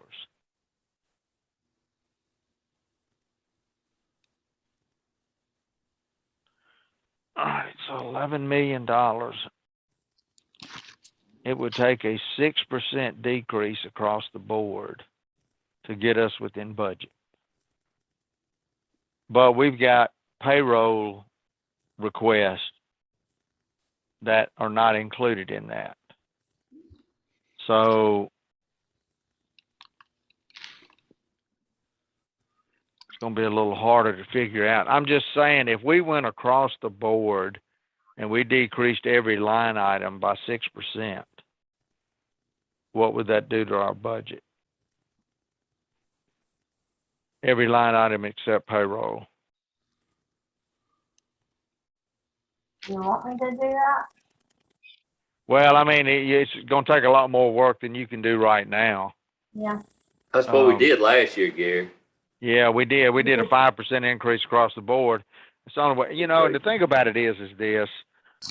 We all know that some of these line items is a best guess.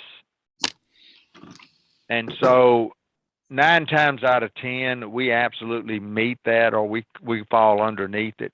Go to the bottom one more time, just for a second. For So 20 years, we've gone under budget. Yeah, but if you look at last year, our budget was $11,061,000, and we spent $12,311,000. That's one point. Proposed, that's projected. And the thing about that is, Yeah, you a budgeted lot of these department heads, when they send us their anticipated budget for what they're anticipated to spend for the rest of the year, they max out their budget because they think they're gonna lose it. And they don't end up spending it. They end up coming in under. So most of them are not gonna spend that, and we won't hit that 12 million. More than likely. That's an estimate based on what those department heads turn in.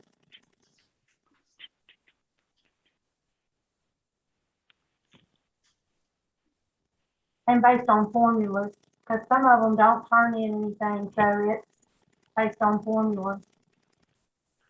See, and together with this $570,000 shortfall, we still got to cover the $100,000 shortfall in the park commission. And the only way we can cover it is out of this general fund. So, because the state limits us to a 2% mill in the park commission. Yep.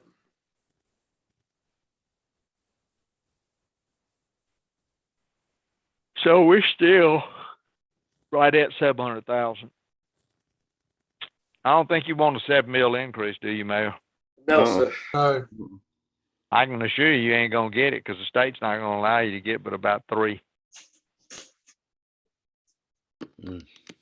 They have to cut everybody by the 5 or 6% you said, Gary.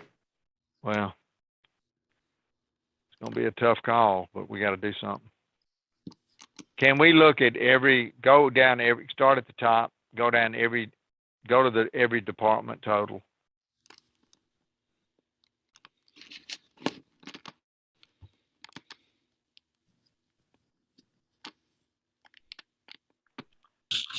I'm assuming you already increased the police department. Sir? I'm assuming you already increased the police department. Or The officers that we said. well, we did, but then it threw the entire salary budget out for the link. So we went in and took the 2 officers back out because we were gonna have to relink every department. All right, let's look at the bottom of supervision and finance. Okay, so we're up 29,000 right there. I'm basing it on budget to budget.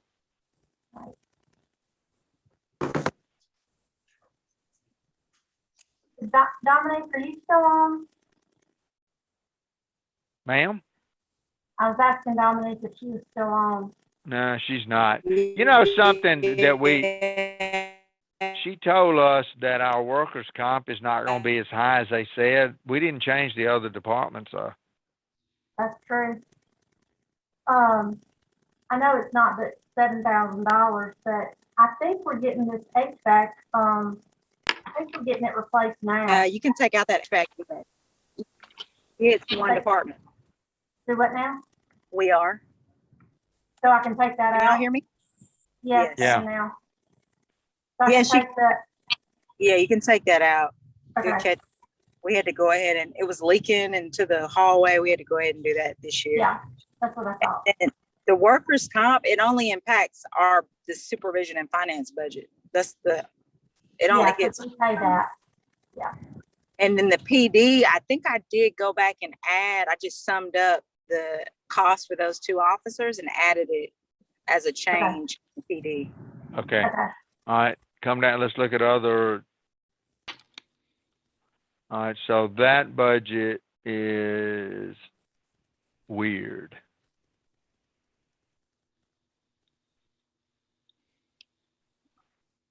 Don't look at projected.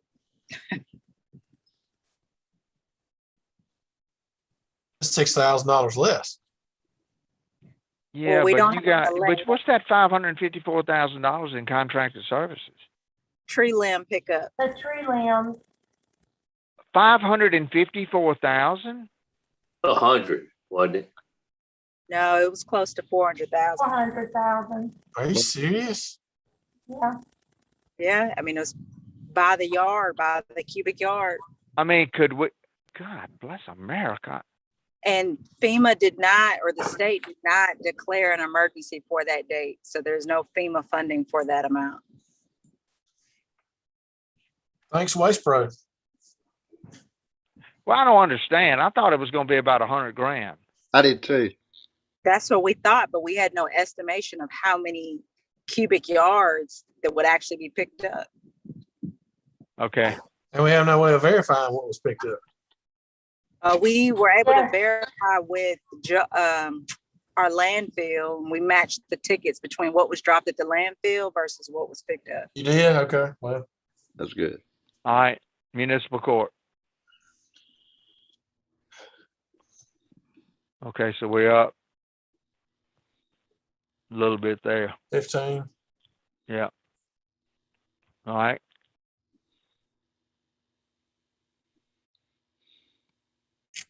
No, I didn't put it in there. You talking about the two officers?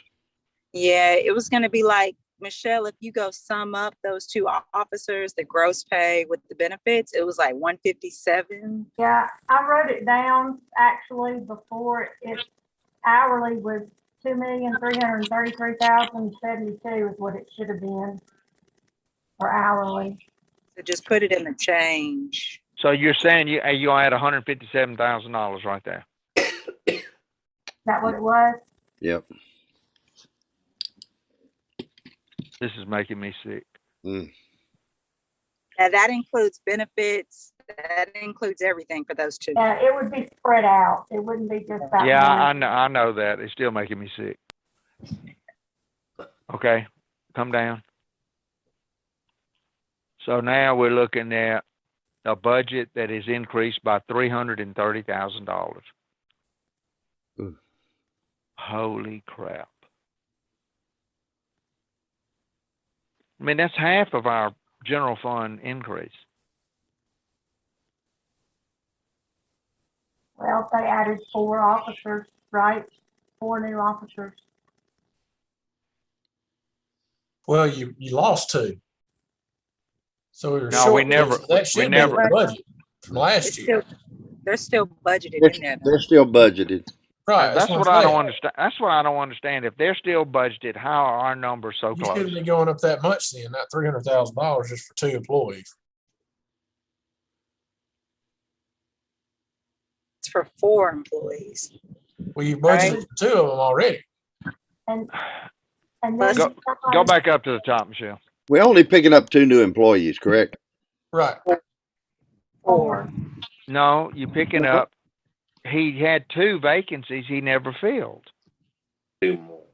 And But you, that's huh? but that's also that's budgeted in there though. You got the 2 vacancies that are open right now, plus the 2 he asked for before we even started budget today, plus the 2 that you guys added today. What? Oh, I didn't know we added 4 new ones. I thought we were I adding thought we 2 added new 2. ones. We're 2 more. That's not right. It's It's 2 in addition to the 2 he already asked for. He's asking for 2. Okay, then jobs we as well. we misunderstood that then.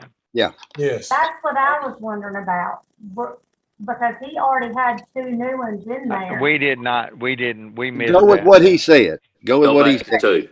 Yeah. But that was based on the police committee meeting, right? Because the beginning of the day, you guys said, well, 2 is maybe not enough. We need to add an additional 2 more to have 4 new officers instead of 2 new officers.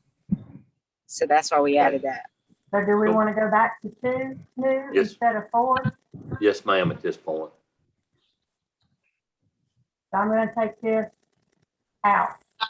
Okay, so you're saying his proposed budget has his 2 vacancies in it, plus 2 2 more officers. Yes, Correct. sir. Well, I mean, still, that's putting 4 more officers on the street because he's been too short all year. That was the way I understood. All right, now go down to the bottom. What did that take the 157 off? I took the 157 off, yes, sir. Okay. So his budget is still $222,000 higher. So God. 50 of it is, I don't know what the lease is. What's the lease going to be on those 5 vehicles? We may not can get 5. May not. 3 I vehicles. think what, $5,000 a month? That's $40,000. No, what was it? No, 500 a month. Yeah, currently it's the 32.5. Y'all see that? That's for 4 Durangos. And we have to include the money for the upfit of the vehicles even once we lease them. Plus 5,000 a vehicle. Right? Okay. All right. So actually, what's the amount of the lease? We got 50 in there now for 5. I mean, we won't know until we get quotes on the Yeah, financing. I I mean, was all we gonna can break do it is estimate. out to the line item for the lease and put the upfit down there in the vehicle. And what you got's close enough for the moment. Yeah, I think it's close. But go back up, Michelle. I mean, we still got. I still want to figure out where that $222,000 is coming from. Go back up and look at payroll. And sum up the payroll column in your 22 budget. Gas is 50,000. 22.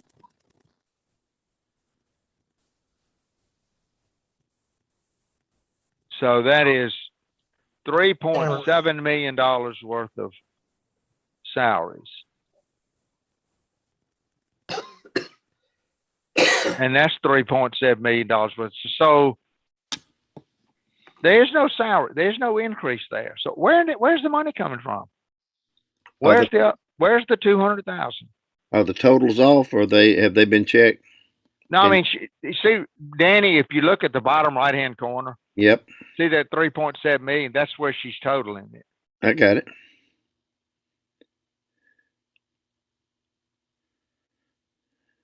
All right, Michelle, we got to go look at line item by line item. Something ain't right.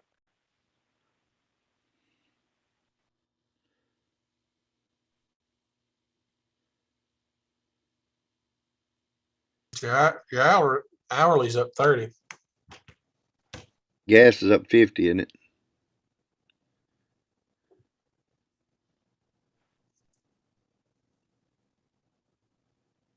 Insurance is another 22.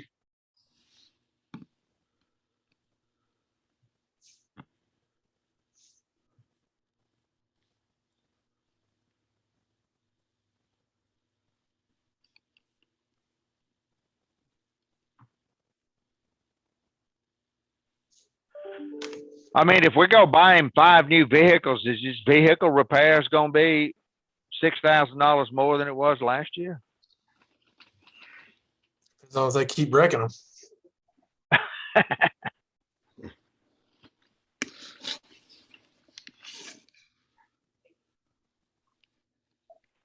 Gas and oil's up 18,000.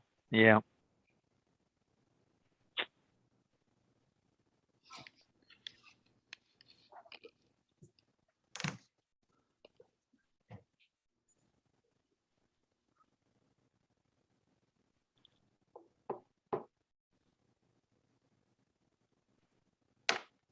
All right. No, machinery and equipment. Well, he's got 19,000 there, and we had nothing last year. Oh, that's body cameras. Yeah. Okay. Why didn't we have a lease payment on the vehicles last year? It's a new line. It was in vehicles. And we created a line, we're creating a line for lease payment this year. I got you. Okay.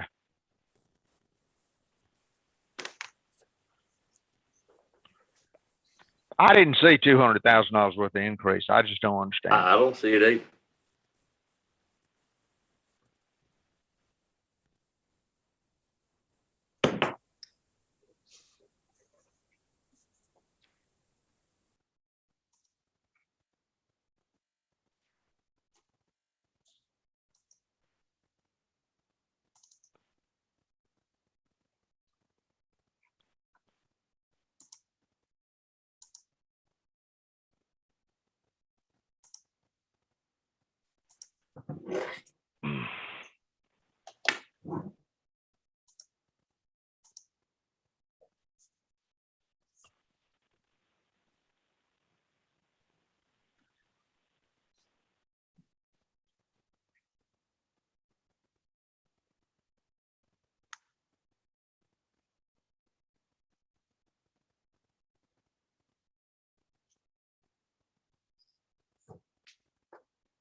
Shell, you could create a column and do a difference between column F and column D. And then Please. sum up that difference. Yeah, just do it So over maybe there on the to right. side. Do it way over there on the right so you don't mess nothing up.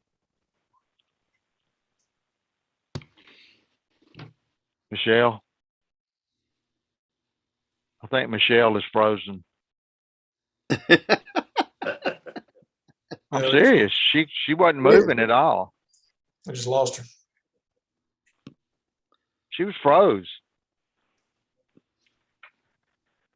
Oh shit, this is horrible. It was.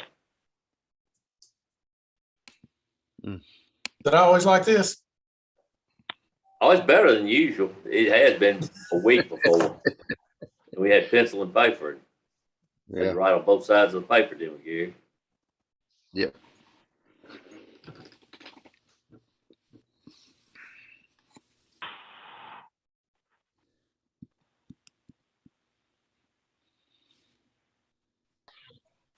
I want to take a break. Come back. Yeah, let's take a break because we lost Michelle. Yeah, we'll come back in 10 minutes. And I've got to leave at 3:30 to go to the airport, but I'll be on that call at 4. Okay. All right. Are they gonna have they're gonna have a camera? Yeah, they've got Clint Okay. have it. Okay. All right. And we'll what see you time? And what time do we start in the morning too? Just to go over there. 8 o'clock. Zoom. Cool. 8 o'clock. Y'all take a 10-minute break.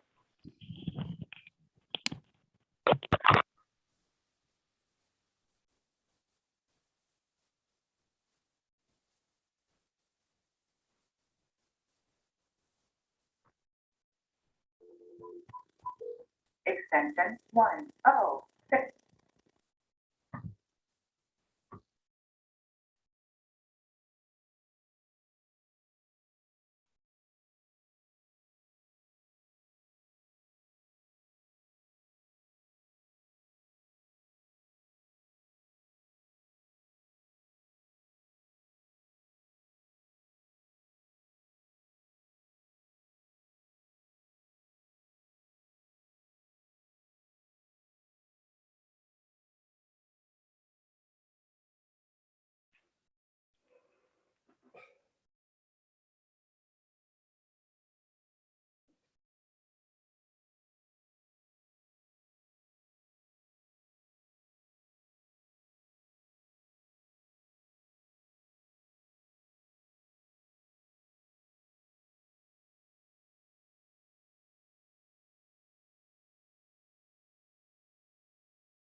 So, Billy, Yes. I got it on mute, sorry. Why was no, excuse me, why was Kurt going out to the airport? You know, I don't have a clue. Do you, Gary? I don't know what the project is. They just have an airport commission board meeting, I believe. And we were doing, okay. we were But doing we're their, meeting with them for something. well, we're doing their budget hearing this afternoon too? Yes, at 4. Okay, And they must have something on that I'm not aware of, Brian. That I someone was else is. confused. I don't know if I had missed something. I thought the same thing myself as mayor.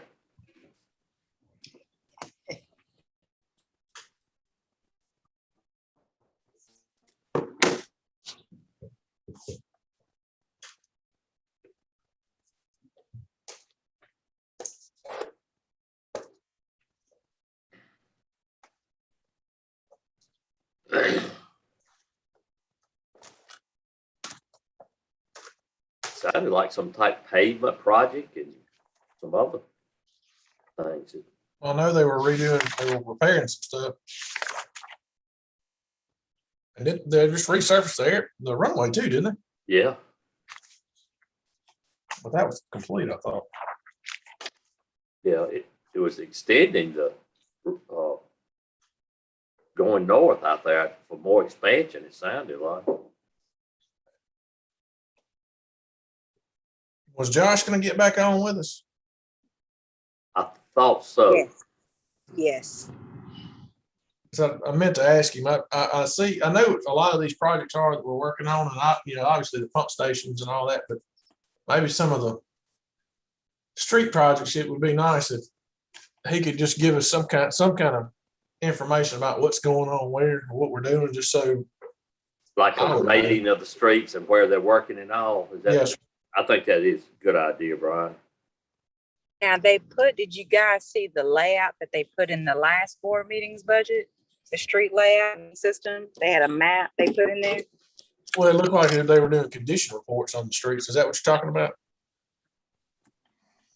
What was that? I'm sorry. I It missed looked it. like a map of the city, and it had condition reports of the streets. Yes. And that's how they base what streets they tackle in each particular street improvement project.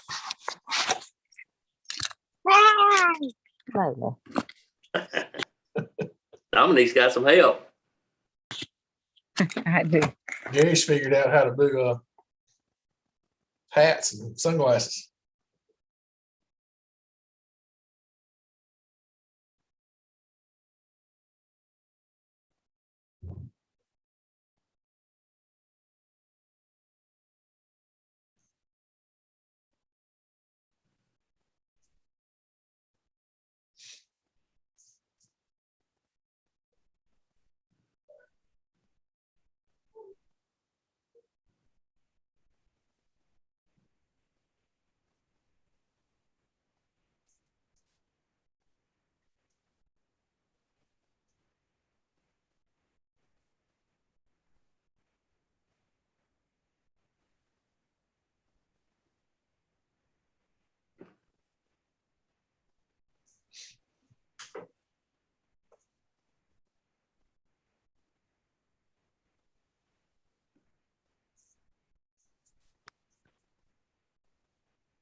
Dominique back yet?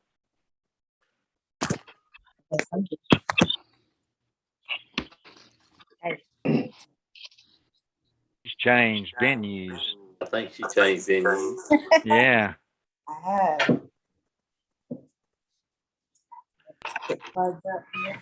I gotta see if I can find me some hair.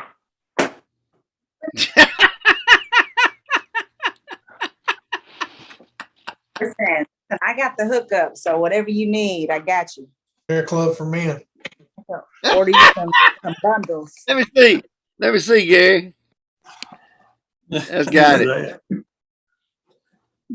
Oh, Lord. Say something so you'll pop up. Yeah, my Zoom capability. That's a weird dude. Oh, Lord. Woo! Dr. Gainsbletti. Holy smoke. Look, I can even put a mask on. Watch.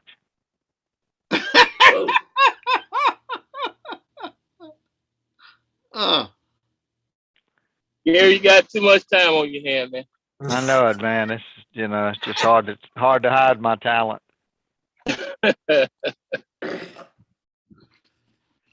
Lord have mercy. I wish you could find some way to make his budget work right now. We got some work to do. Are we at 3:30, Dominique? Yeah. Yes, sir. Okay, Yeah. Greg. We'll go to Yes, Greg. sir. I didn't I've realize got, I didn't realize we were still live when I came in here and sat down and ate an ice cream bar. Greg, are you expecting anyone else? Is there Ma'am? anyone else I need to admit for this meeting? They are in the room with me. Okay, I've got Bobby Foster with me, and I've got our new fire chief who was elected last night, Mr. Kent Wilburn. Okay, So, great. Congratulations. We're all here in the same room. And any questions that you have of the department, they'll be glad to ask.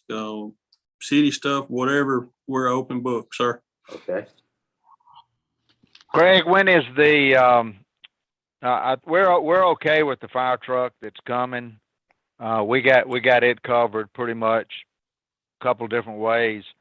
You did tell us though we got another fire truck we're going to need in 4 years. That's going to be in 2026. Okay, so about 4 years off. Yes, sir. And you're thinking the estimated price is going to be about $1.5 million? Yes, sir. That was, they were trying to guess inflation and all that. This is from the same manufacturer we're purchasing the pumper from this year. Okay. And it was just a guess and comparative what we have in the bay right now. Okay. That may be conservative too. Sir? That may be conservative. It may be conservative. We don't know. All right. You know.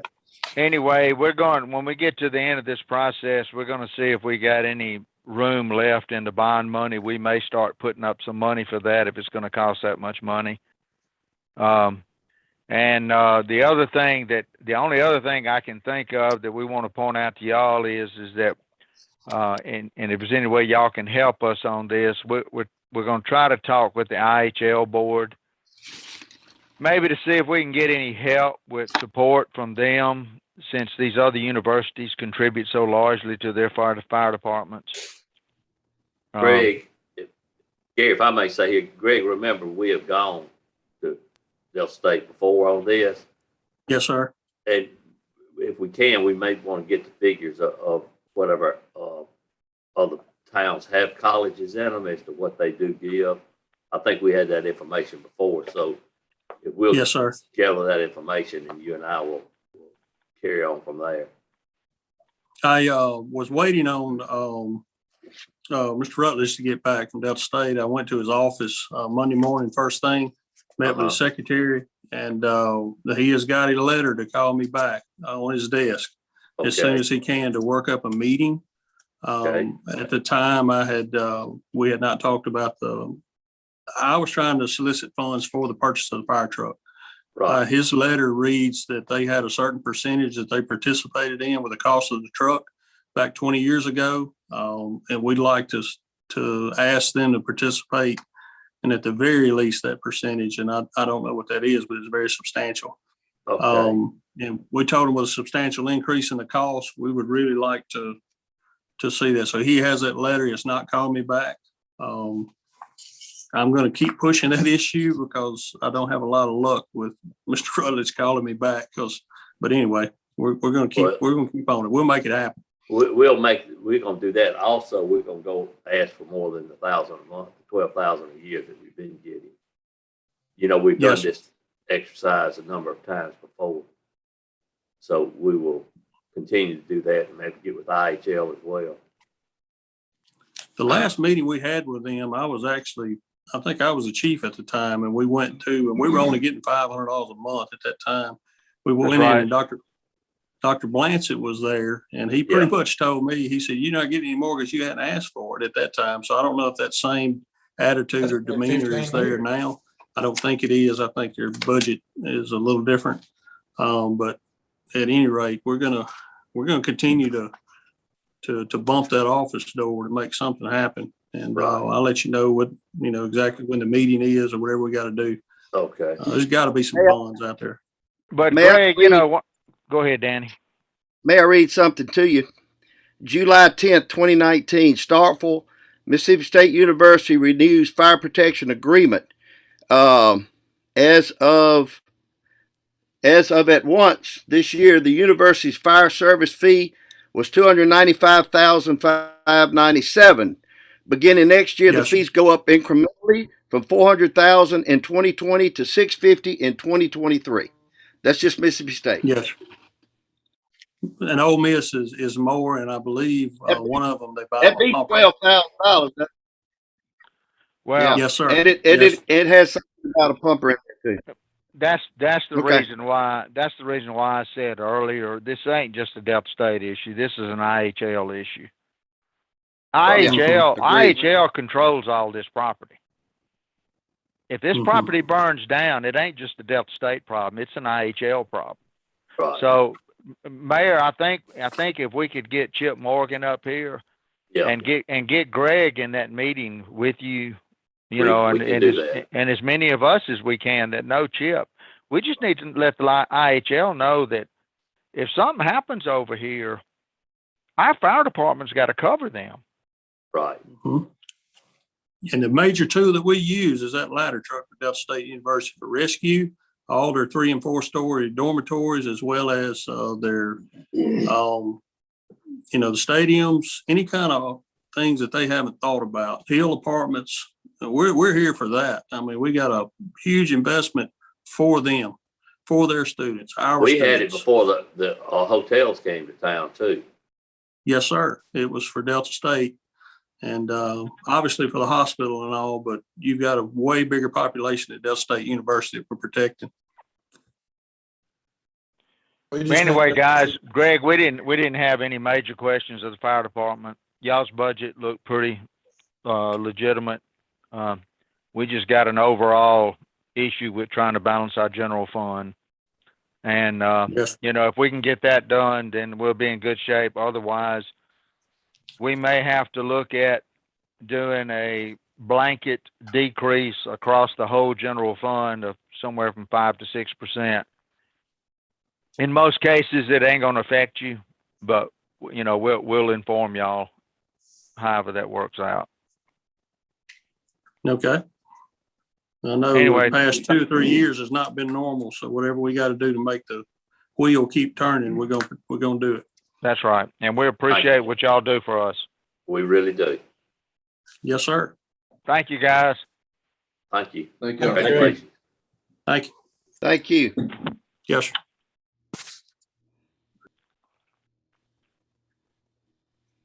Okay, while we got a minute, can we go back and look at that police budget one more time? I for the life of me, I still can't understand where that extra $200,000 is. Did y'all run another column to see? Not yet. Michelle, I think you froze or your camera went out. Yeah. You did. You froze up when she requested. She asked you to put another column on the right side. Yeah, I didn't hear that. I know you didn't. You were frozen on the screen. Put another column somewhere on the right to show the Mhm. differences between the second column and the fifth column. can't remember what letters they were at the top of the column, maybe like I think it's Okay, well, F and V. It's V and- FYE 22 versus the 21 budget. Okay, who's, are you sharing or am I sharing? You go ahead and share. I'm trying to get back in. Okay.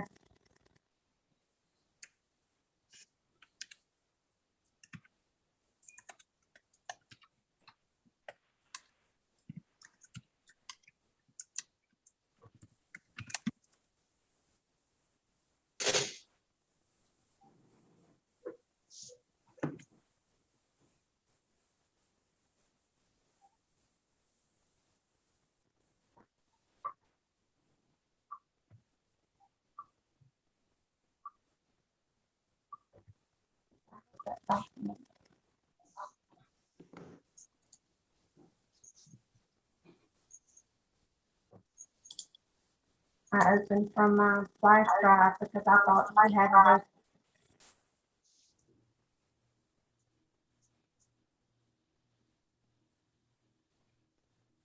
you're gonna share it with us, you're gonna keep it to yourself.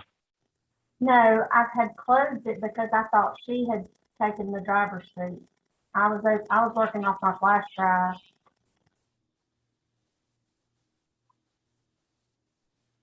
I can open it back up. I'm back in now. So yeah. You're getting feedback.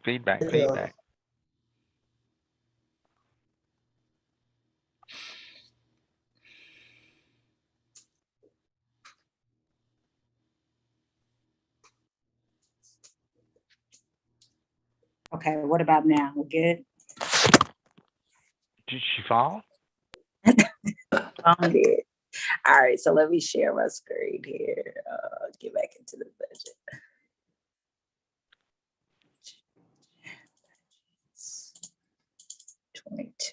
'22. Share screen.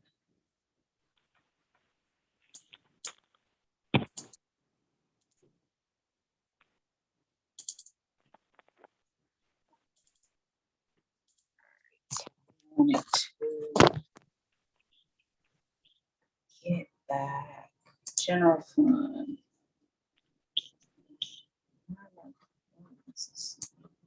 That's 2017. It's the wrong budget there.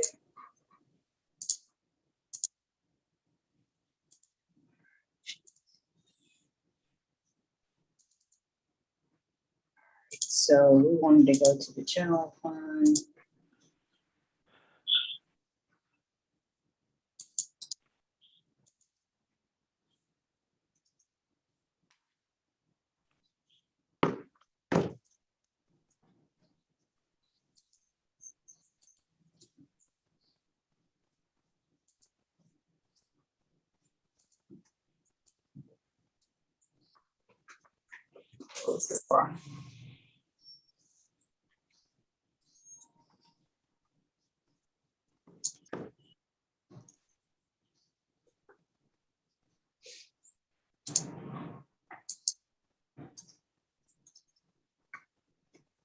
All right, so there's 200. So these are the differences. Yeah, it's just a combination of little things. Can you scroll up? Go up a little bit more, yeah. So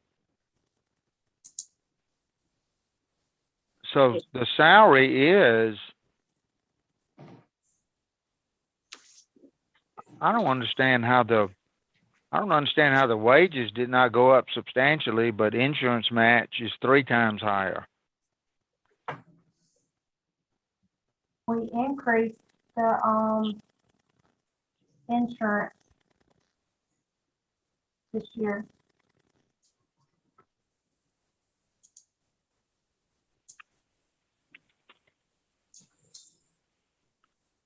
That number is $73,000 just in payroll. Okay.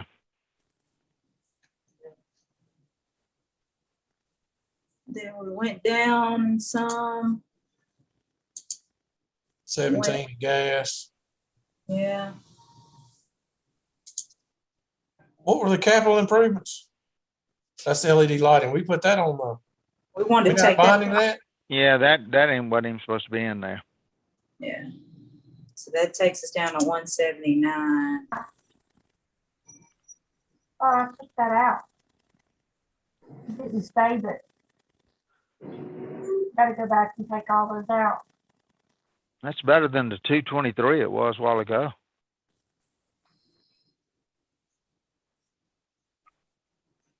Okay. We got that one. Now let's look at fire department. Yeah, take that one out too.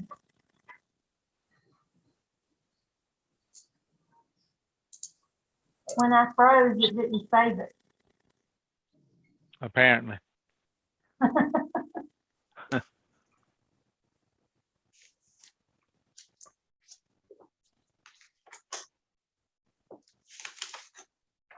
So, I mean, really. All right, we're on the fire department. Yeah, and Yeah. and you don't have to do this on every one, Dominic. We're just trying to identify those that we were having a hard time understanding.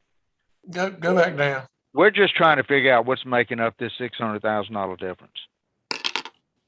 Okay. All right, let me go back up. All right, so were we not taking the flag maintenance out? Yeah, we did. Yeah, Michelle, she said when she froze up, it didn't save her changes. So we're taking 10 out. Yeah, taking 10. He said they got a stack of flags. They don't need Those anybody. those extractors, those are washing machines. We've got 2 washing machines. They're just older. They still work and they're important. So what they do is they wash their turnouts with to get all those carcinogens off of them. The ones they've got are fine. They're just small. And we they're just not like a washing machine at your house. They're so how many is that? 1 or 2? That's 2, I think. And Why don't we've already got 2. We're talking about replacing those. Is what Why don't we just take out 1? Let's do 1 this year and get another one next year. I think that's 1. Is that 1? Let me look at the quote. Yeah, I think that's just 1. Yeah, That's just 1. Whew, yeah. that's a hell of a washing machine. Yeah, it's a heavy duty commercial grade washing machine. It's not like you don't want to put those turnouts in your washing machine at home, Gary. Okay. What is this? But my point was Take that out too. they've got 2.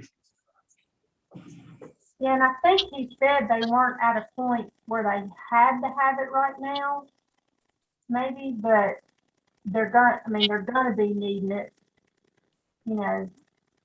So I think if they had to, they could wait on it a little bit. I think they could wait on it.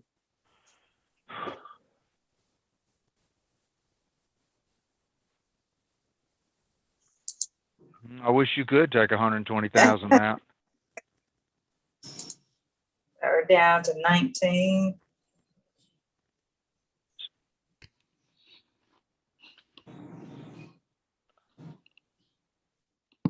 All right, so let me ask you a question. The landscaping, is that not something that another department could do?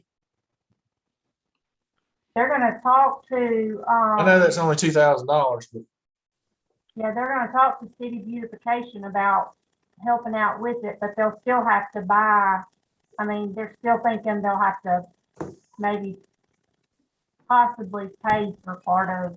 Yeah, Yeah, that was an estimate from them. that little money Yeah. needs to stay there for that. Yeah. Right. But just take $1,500 out of it. I'd take 1,000. I think you're gonna need it, Gary. Okay, They got about all right. 3 cities.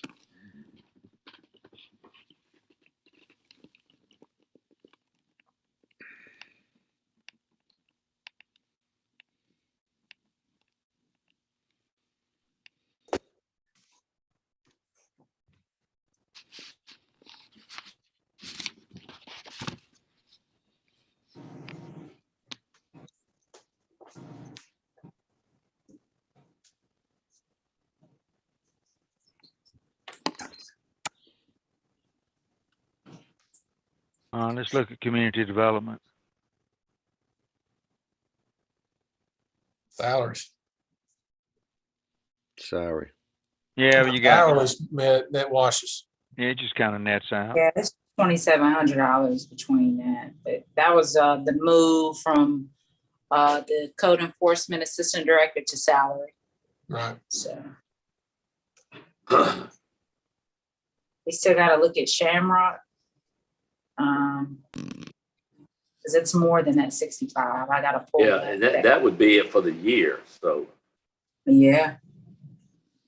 They ain't gonna spend the money they got in it this year. If they would do that, we wouldn't be quite as bad a shape. well, it's impossible to get it done that quick. Well, I know it, but you know, Billy, we put money in there every year, and they've spent $17,000 this year. Yeah, I agree. There, that's 22,000. There's 18.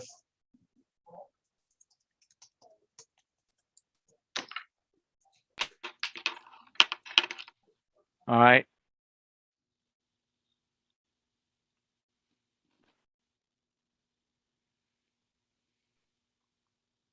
Cemetery. That's just buying that mower. Yeah, that's 7,000. Okay. Right. Okay.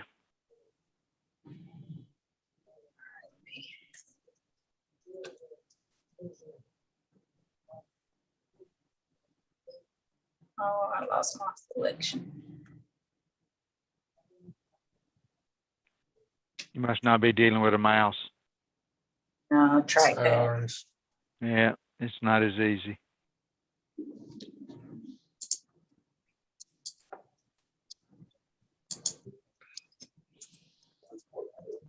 Ooh.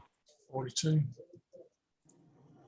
I have a question. It may be small, but I keep seeing that we're having computer program maintenance agreements, and they're still being from either 13,000 until 5. We don't have. We're not using the same companies, or what are we doing with that? No, every department has their own like kind of suite of software that they use. So, for example, community development, that 13,000, they use iWorks that handles their building permits and everything like that. City Hall, we have payroll software, accounting software, privilege license software. The PD, they use Tyler Technologies that fuels, all of the PD reporting. Municipal court has its own software. So that's why you see it kind of vary. So this is the maintenance agreements. Okay, so this is renewal of the subscriptions or products. Yes, ma'am. Of the programs. Is that included in there? Okay. Yes, ma'am. I just wanted to know. Thanks. Yes, ma'am. All right. So what do you guys see?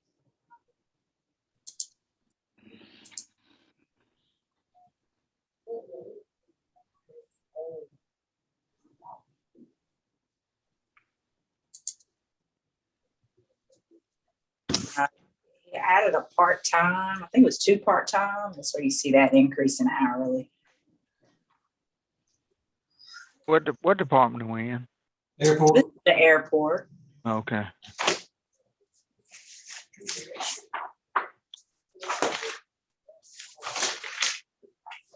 All right.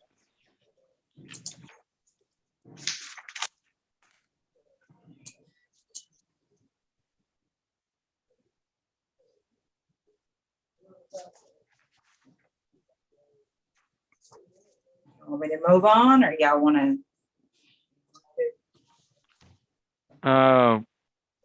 I know it's little, but can we move those capital improvements to the bond fund? $15,000. I think we could maybe do the conference room. That's what I meant. I don't know if we can do the furniture. But I can research. You're not asking for an awning on the terminal too?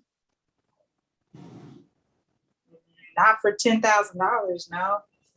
This is 15 forwards in this narrative. He asked us to remove it.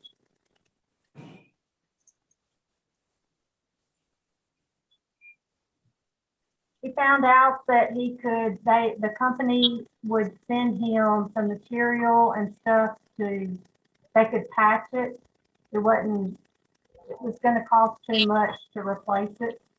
So he can do what he needs to do to, get more life out of that awning that he has, rather than replace it for that cost.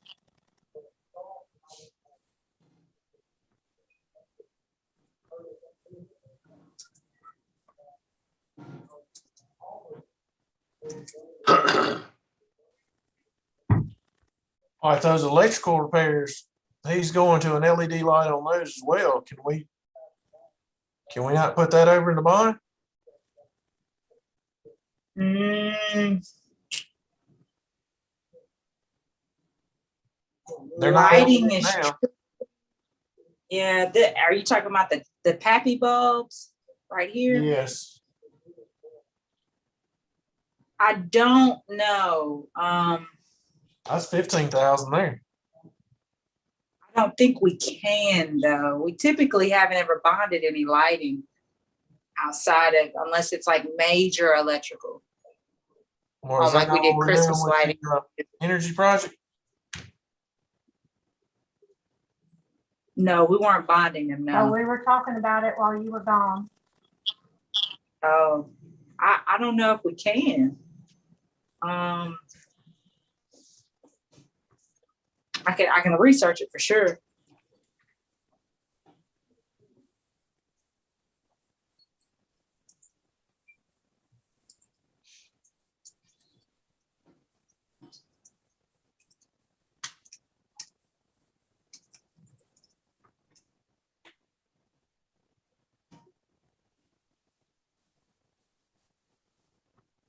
All right, I got 3:56. You guys want to go ahead and transition to this airport meeting? I better. All right. All right, let's see, Laura.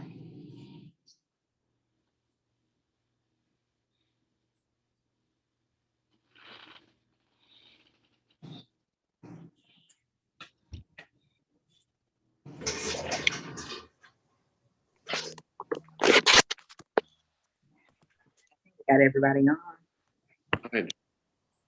Yeah, come on. There we go. Halfway. Team six. Half each one of y'all.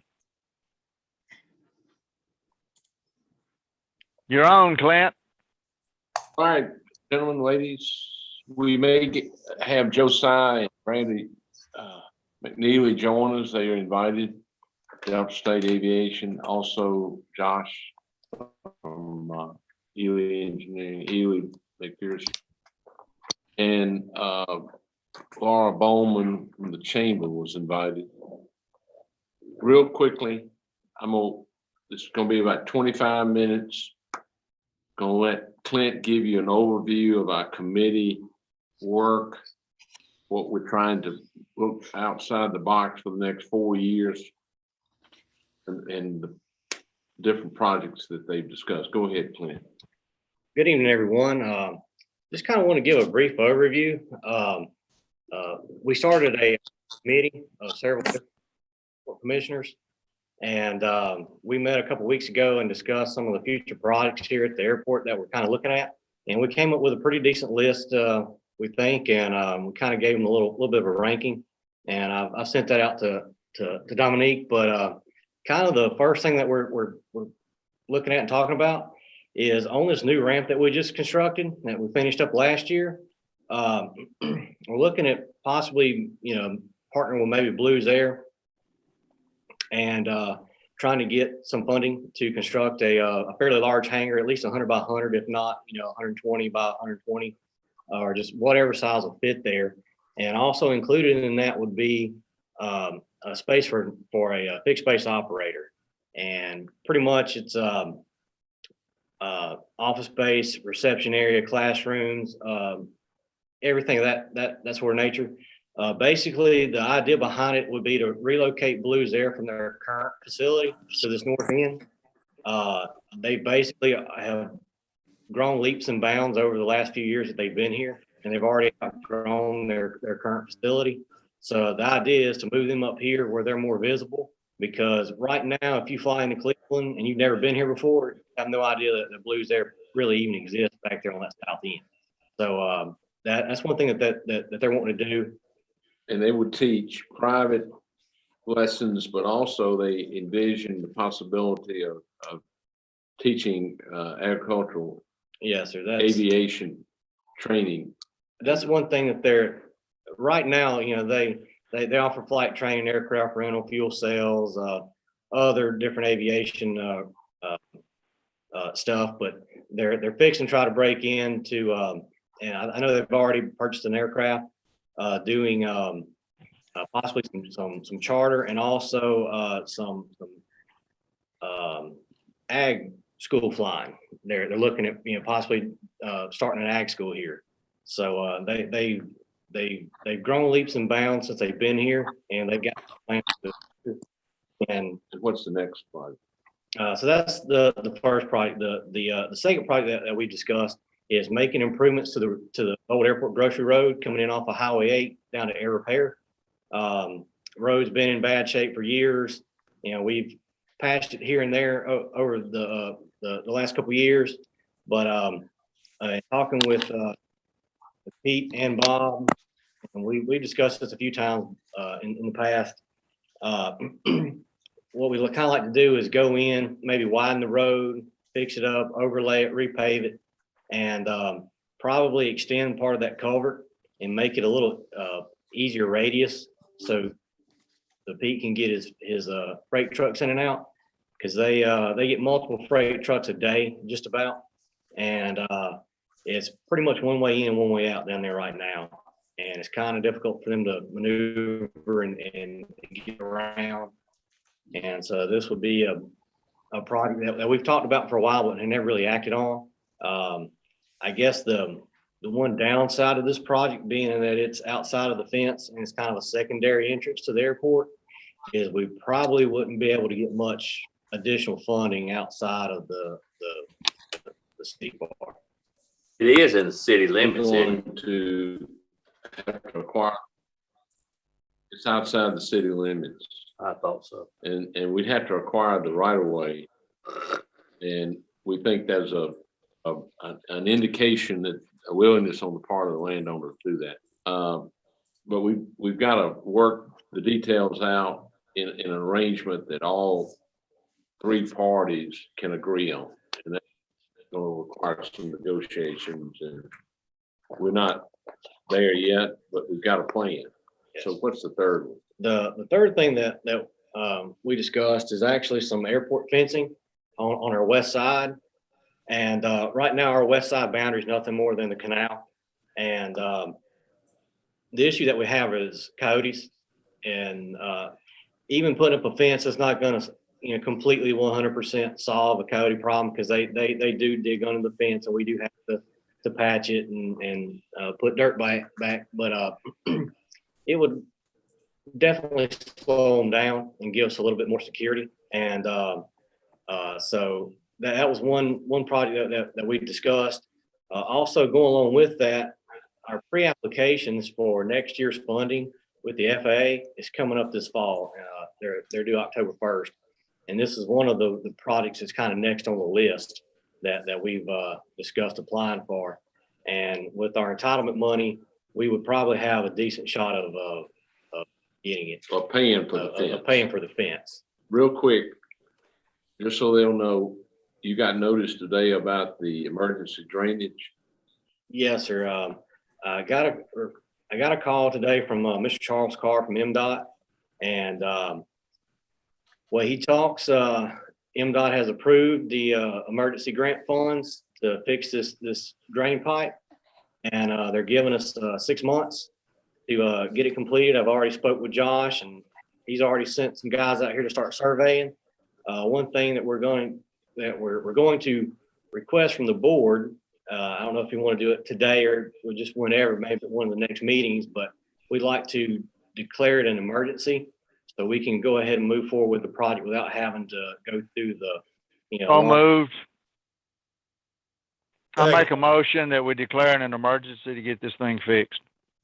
Harry made the motion. Wait, no. Second. Second, Robert Sanders, all in favor, say aye. Aye. Heard one aye. Get back on. Yeah. Get back Any on. opposed? 4. Okay, go ahead, Clint.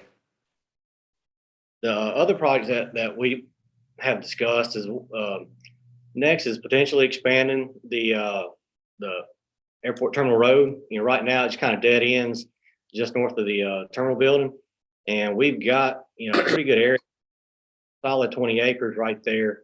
That's currently just a bean field, but we have talked, you know, once we fill up everything down here, which is coming shortly, hopefully, we're out of space. So at that point, we'll be forced to expand to the north. And so what we kind of talked about is going ahead and laying some of that future infrastructure down by expanding the road, expanding the sewer, water line, all that sort of thing. And so that's one thing that we've kind of talked about. And then the other projects that we've discussed is, of course, the parking lot for Delta State, which, you know, we currently have an application in with MDOT through multimodal funds for that. We have not heard back. I've checked with other airports and engineers, and nobody has heard anything back from MDOT at this point.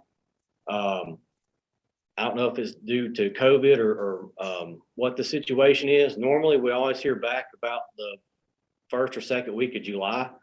Now, last year's grants didn't get awarded until January of this year, so they had a good 9 months there that nobody heard anything. So I don't know if that's the same case for this year or not, but right now we haven't heard anything back on that. But we do desperately need a parking lot down at Delta State.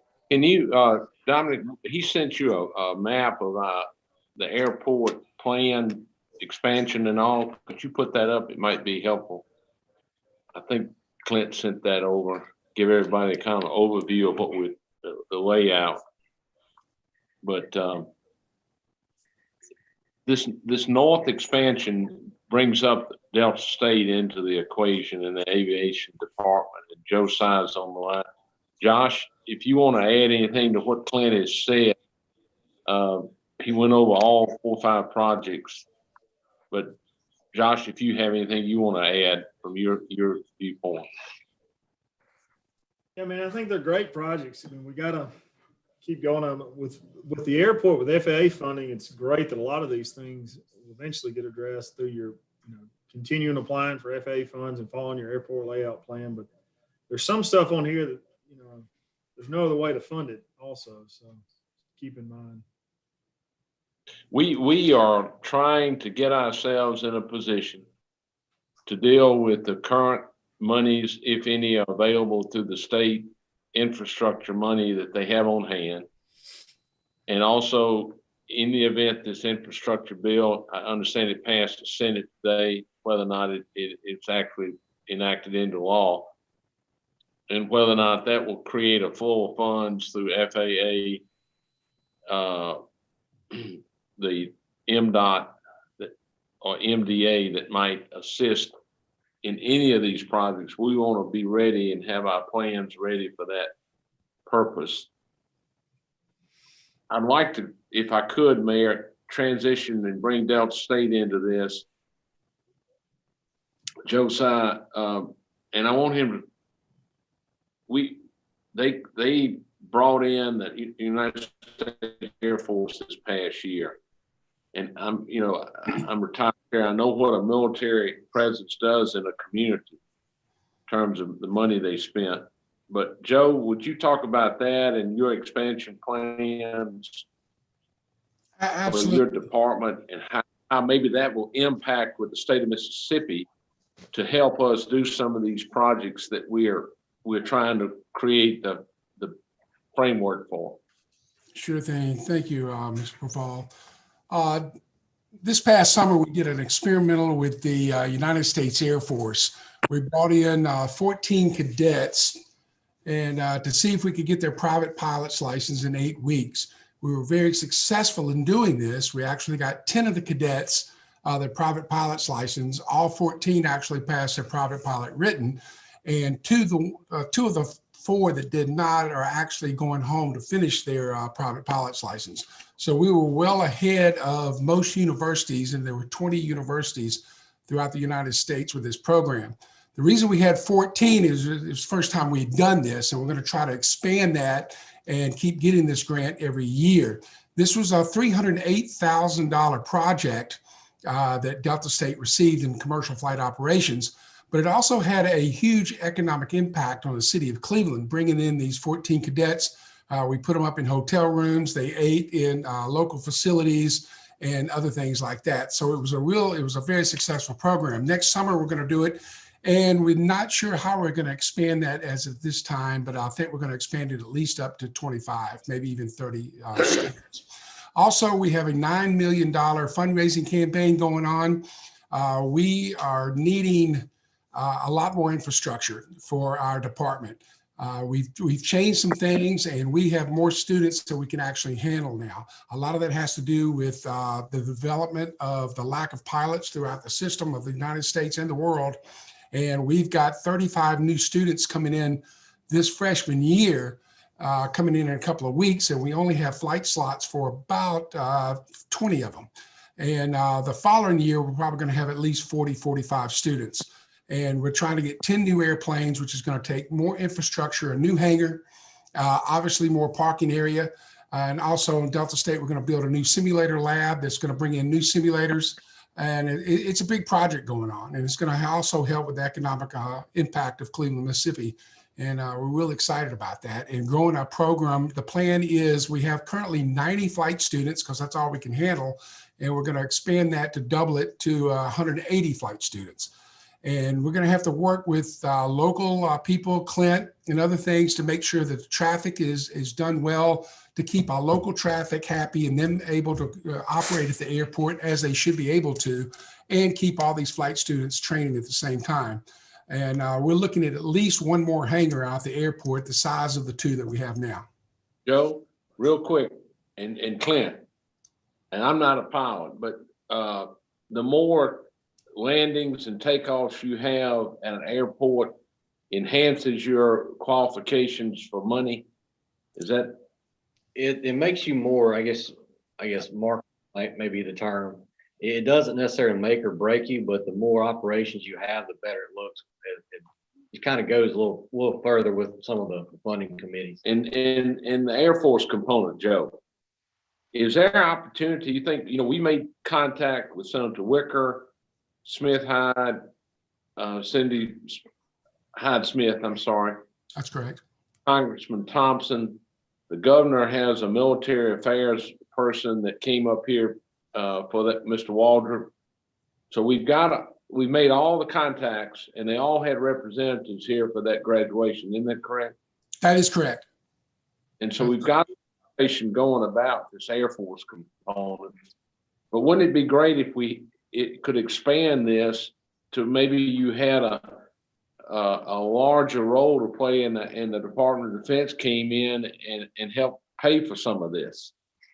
It would be, and we can. Like I said, the biggest problem is infrastructure.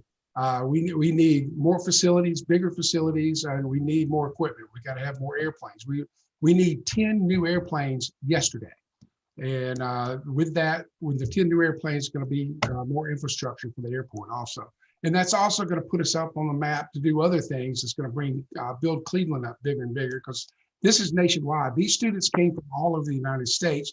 One came from the United States Air Force Academy. So we actually, we're training Air Force Academy cadets. That's terrific. And it leads me now into this component, Gary, on the north end. We have 20 acres, and Laura, I don't know if she's on the call, Ms. Bowman from the chamber. She's been out here. Yes, I'm here.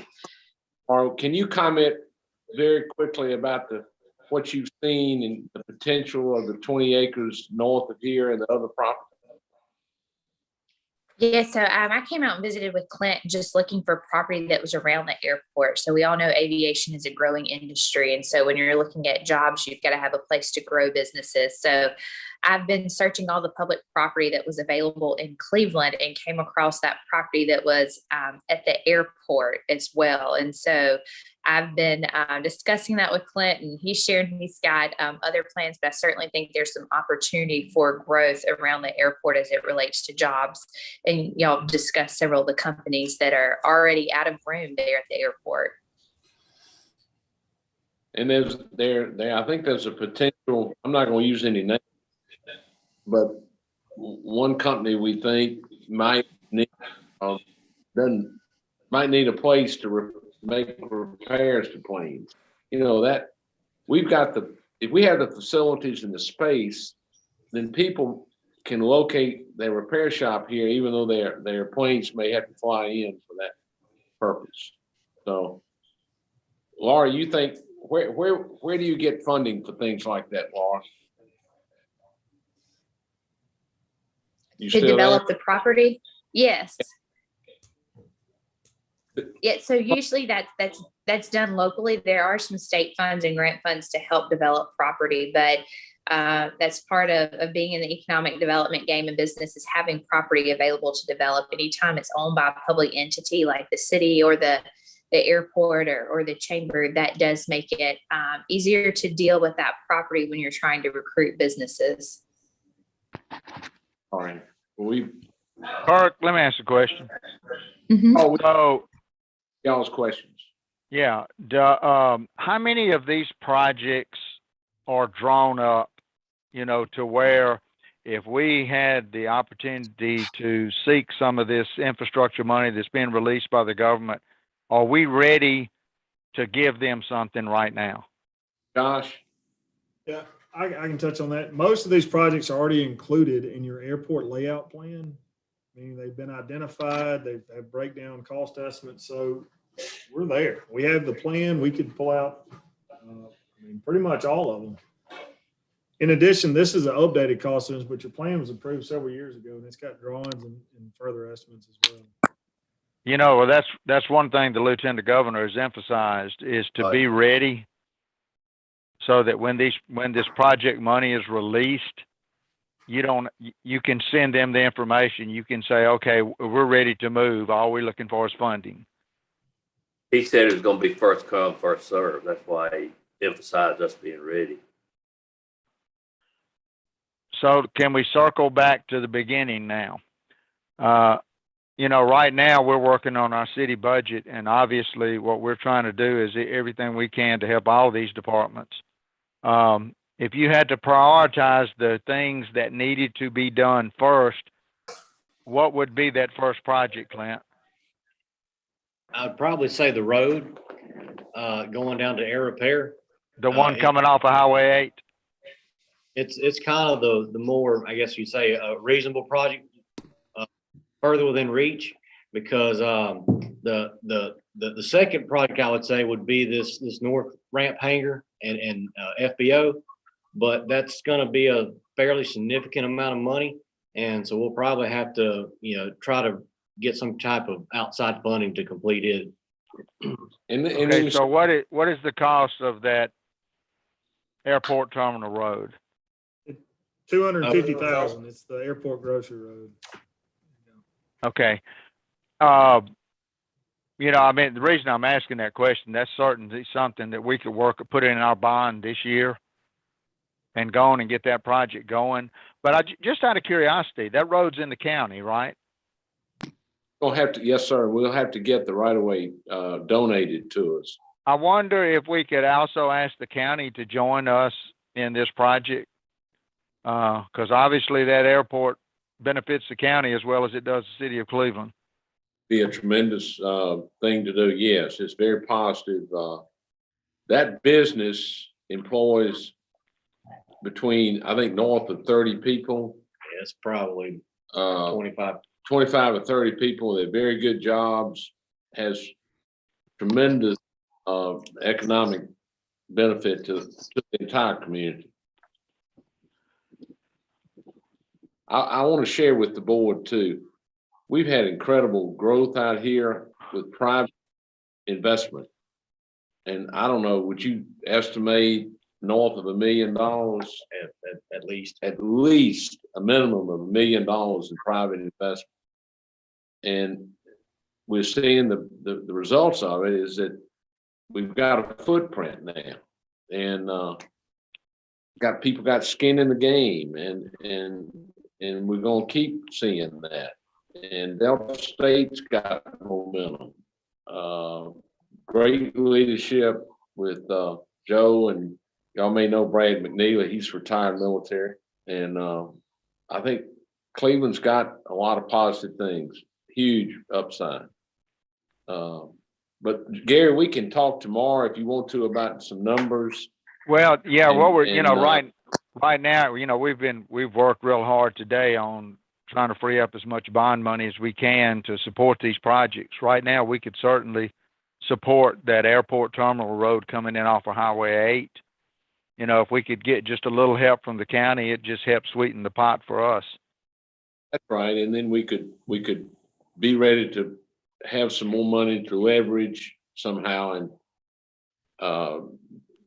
Clint, would Go ahead. that terminal road extension come under MDOT as well? It's on our airport layout plan. So if we did want to extend the terminal road to the north to create, a future place for businesses or industry. Yeah, to get access to that 20 acres. Yes, sir. Since it's on our layout plan, it should qualify for FAA funding. Now, the one thing is, I don't know all the hoops we have to jump through as far as a justification, because a lot of times with a project like that, they're not just gonna, I guess, hand you $1 million just because you would like to extend the road.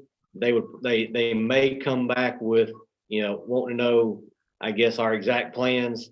If we had any industry lined up to go there, if we had somebody lined up to go there, we could probably get funded through the FAA. And I think, Gary, we need to explore, and we're gonna do it with Commissioner Simmons, see if there are any opportunities there to get help from MDOT outside the box in terms of trying to help with the road, the air repair, and long-term with this road going north. All of these agencies are more apt to talk to you if you tell them you're willing to put in some local money. Can any of this be tied to jobs? Is Air Repair about to hire anybody, or can we put together between the different businesses out there, if they're going to hire, create so many jobs over the next few years? That's going to help with the state agencies as well too. Well, I think you already got that, Laura, in the expansion that Joe has alluded to with Delta State University. Because, if they're going to bring in 180 students, that's double what they have now. That means they got to bring in more educators. It's going to have to be private business for state funds, or trying to tie it to some of the state funds that are out there. They're going to look at it as private business. I'm gonna get Clint. Laura, we can talk to Pete and see if he can help us with that angle. I think that's a real important comment. And then on Pete, on your side, Laura Simpson is supposed to be writing up a description that to sell your project, I believe, both the Air Force component and your expansion. So all that should be incorporated into this package that we're trying to put together. I agree with you, Laura, though. We need to get some help from Pete on his future. And with Blues Air, if we do, try to get some funding at some point and have this new facility built and they relocate up there to do what they plan on doing, there is a good that they're gonna have to have some additional employees as well. So. Yeah.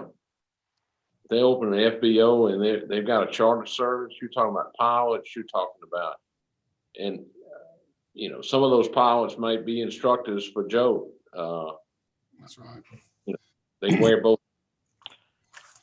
We've got a good partnership with Blues Air. Actually, the ag program we're looking at, we've been working with Senator Cindy Hyde-Smith. She's trying to get over $1 million grant for Delta State to get this ag program going for the agricultural industry. And we would do some of the groundwork and some of the academic work, and then we would send those students, once finished with us, over to Blues Air to actually doing the flying part. So we're going to kind of partner with them a little bit on this.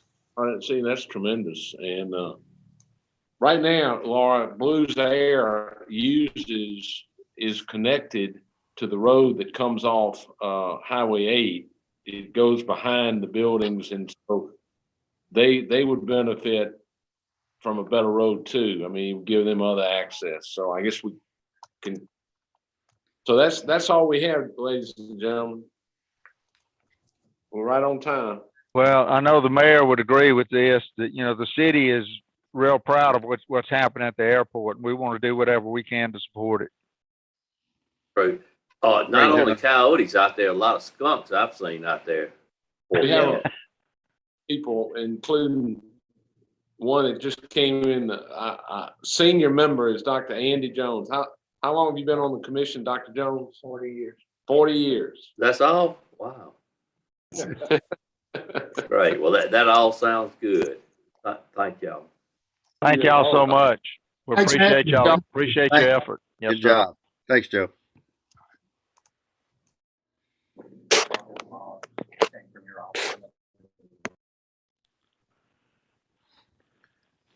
Are we through? Well, you know, I tell you what, it's exciting when you hear all of the, you know, you think about the capital projects we got going on in Cleveland right now. They're pretty massive. You just got to figure out a way to make this general fund budget work now. Got to get the day-to-day stuff going.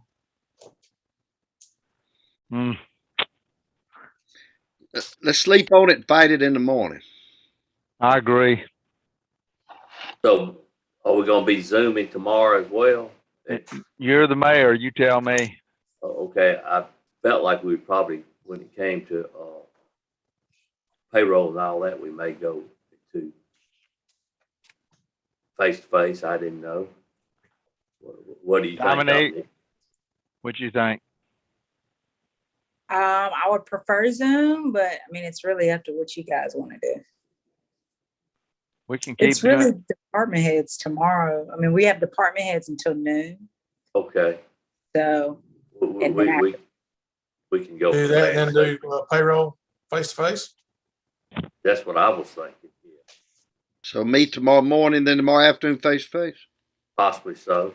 Let's wait till when we get through with our morning meetings, we can determine then.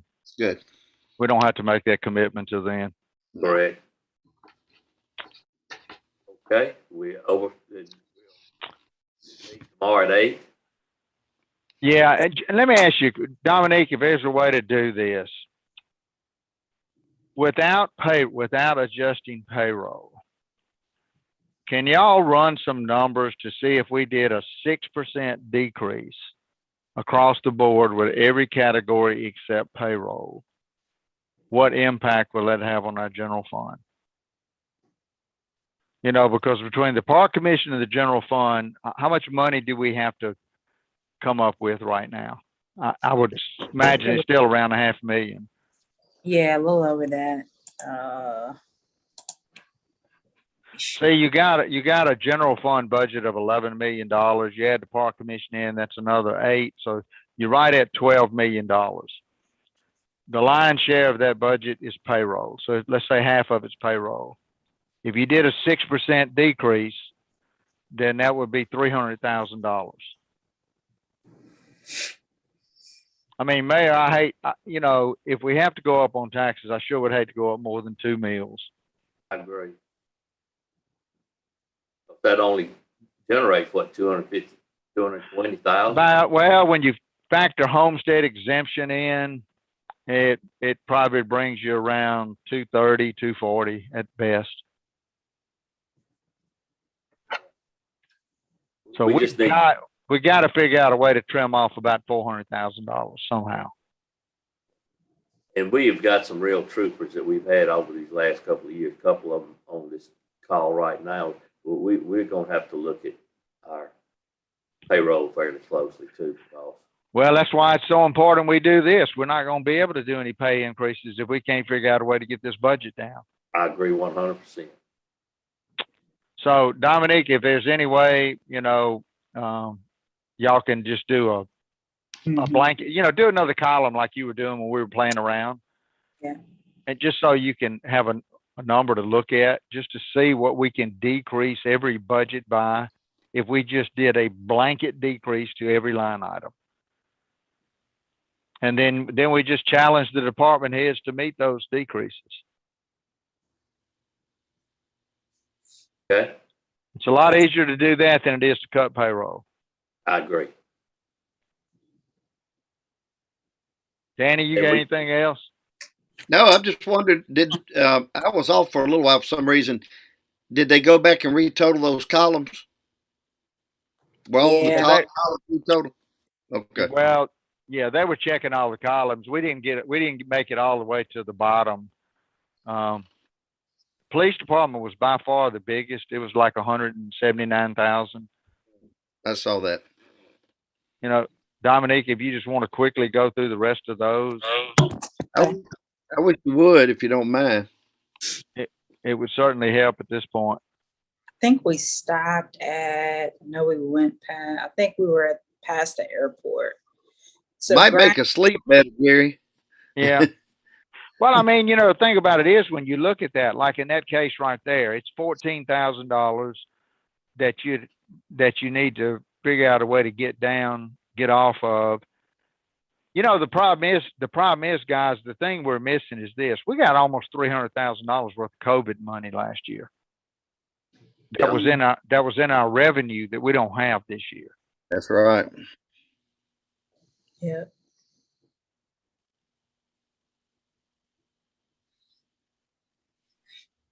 So that's groundskeeper, streets, you know, with the new director, obviously that changed streets a little bit. Payroll went down a little bit. Took out the bayou, but what is this?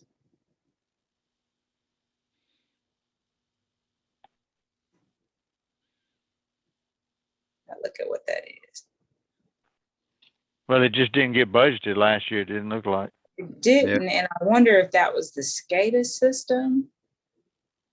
That I gotta look at that. Michelle, if you'll make a note of that too, because this is our street department. I don't know what we spend. The bottom number's still not that bad. I mean, No. I'm still having trouble seeing where this increase came. I think it's that $300,000 of COVID money we lost was hurting us. Yeah. I guess we didn't do this with revenue. I need to do this with revenue real quick.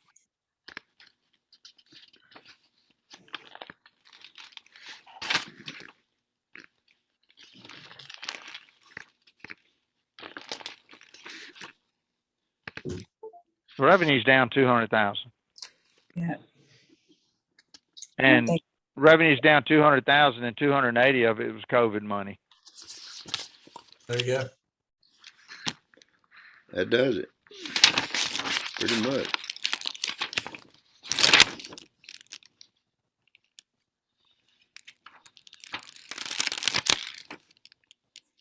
I did the wrong column. I think I did the wrong column. Yeah, I can't recall what happened. What happened when we didn't get that our share of money? What happened? Go ahead, Dominique. The 288 was just a one-time hit of CARES Act money. Right, that's right. That 288 covered our police department salaries that were expended during COVID. That was PPP. Yeah. So that's one time. We won't get it again. But that's the main difference right there. Did we check to see if we qualified for any of this new money? What new money? Well, I mean, the PPP program was extended. There was a second round. Yeah. It's a different one. Like this was specific to, like, it was administered by the state, specific to PD salaries. There's more FEMA money out there. It wouldn't be as much as this. And we have to, FEMA is just the hardest agency, one of the hardest agencies to come and deal with. Well, Gary talked about his second round of PPP. We didn't get it. No, not for cities.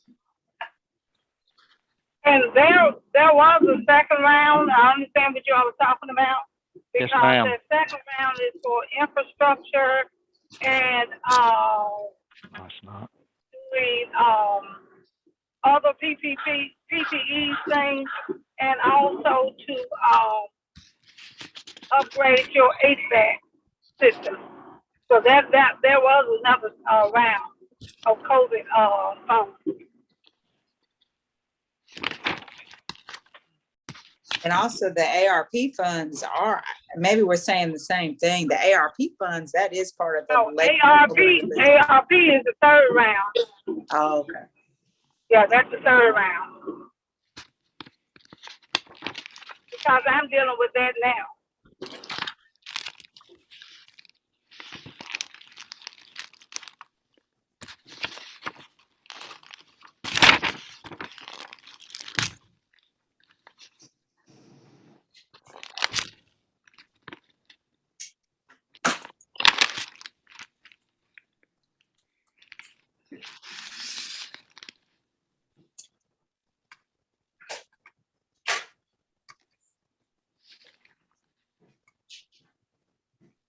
See, it's little bits and pieces in every fund. They're not all the fund other than the police department. The other funds are not substantial. It's the loss of that revenue that's hurting the worst. Yeah, it is.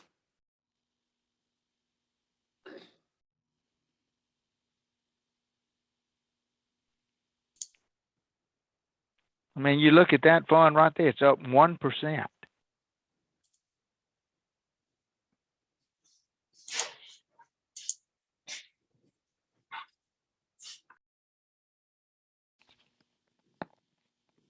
Looks like it's gonna have to be across the board, 5 or 6%. So, well, but the thing about it is, you got to take payroll out of that calculation, Billy. Yeah, I realize that. And that's what makes it hurt so bad. Yeah. Well, maybe sleeping on it. Dominic, let's think about something. Why do we have engineering in the general fund?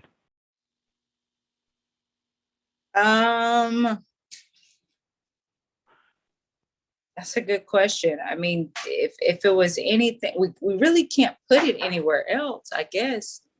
I mean, we have a sewer, like anything that's related to sewer projects, there's an engineering budget in our sewer utility fund. So where would you propose putting it? I don't know, but it would help tremendously if we could move it to another fund.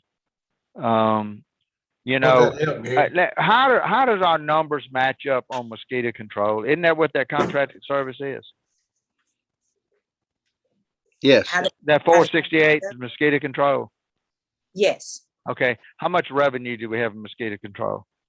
Right now we budgeted 375. Why don't we move the revenue and the expense to sanitation? Because mosquitoes are just as unsanitary as anything. So move the revenue and move both the revenue and the cost of the mosquito control to sanitation. Okay. What's the difference in that in our animal shelter? That's where we put it.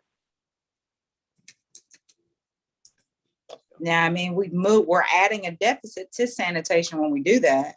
You adding a deficit to what? To sanitation when we do that. Sanitation's okay though. Yeah, I mean it's going. Let's see. Gary, the $1 did not cover the deficit, but do we need to go $2 on that mosquito? Well, if we move this out, we may have to do that, Danny. But right now, what I was trying to do, say like now, we just trimmed $90,000 out of that problem in the general fund. And then did you take engineering out too? No. I didn't, not yet, no. Unless and the other thing that we could do, now that our water fund is functioning better,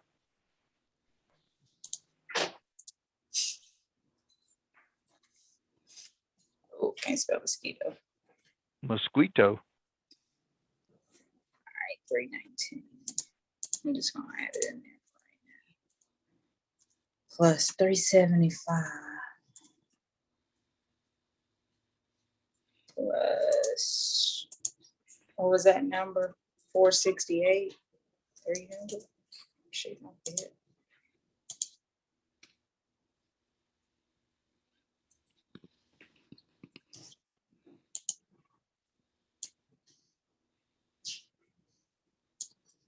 $468, 300. Yeah.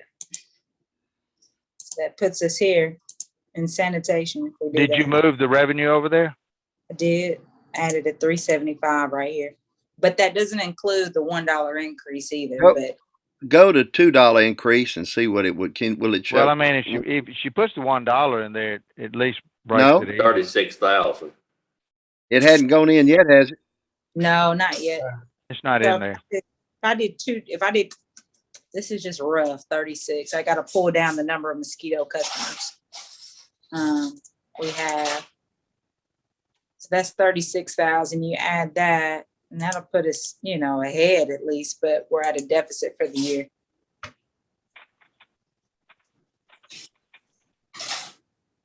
That's more better than we were.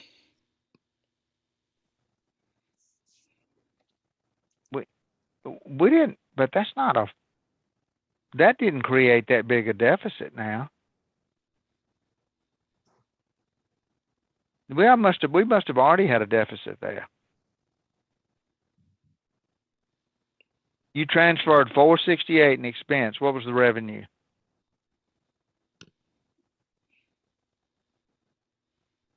$375, And 4. 36. Yeah, we're 100,000 short. So we are losing money on mosquitoes. That's what I'm saying. What we said. We were We $100,000. we always have. I mean, but Yeah, but we've gone up more, and that's the spread. Technically, we can't. We're not supposed to lose money on it, right? That's right. No, I mean, it's against the law to us to lose money on a charge. We might have to go up $3 to even make the difference. I'm telling you, it'd be better than going up on taxes. I agree. Have you added anything to mosquito? She put $36,000 in there because she said she hadn't calculated the customers yet. Yeah. All right, that's approximately $1, right? Yeah. That's $1, yes. All right. So if you, I don't know, $3. $3 would be 102,000. Yep.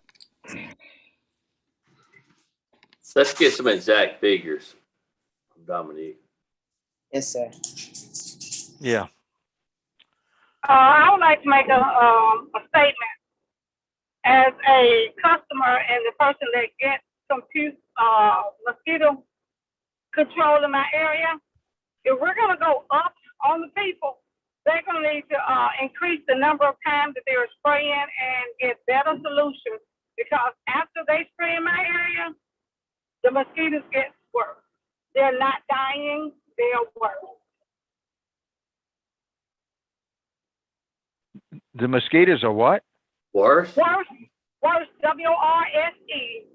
We've been told we had the best year yet. Yeah, I thought that too. Worse. They are worse. And I'm talking about from experience, being outside after they have a spray. Well, now the mosquitoes are always bad after they spray because Yeah, they're after mad. dark, They're mad. They're mad. They wake them up. Yeah, they wake them up and they don't die. Mm.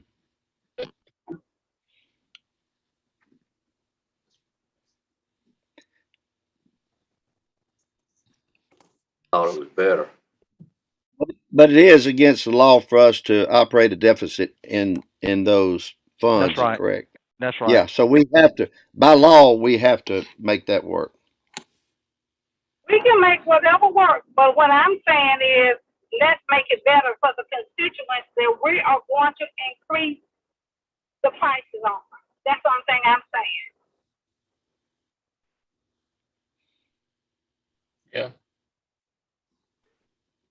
I guess we just present it to them and let them know whatever spraying, if there's any upgrade that they can Yeah. do, then. Especially if they're asking for a 5% increase this year. If they got a problem, we need to tell them.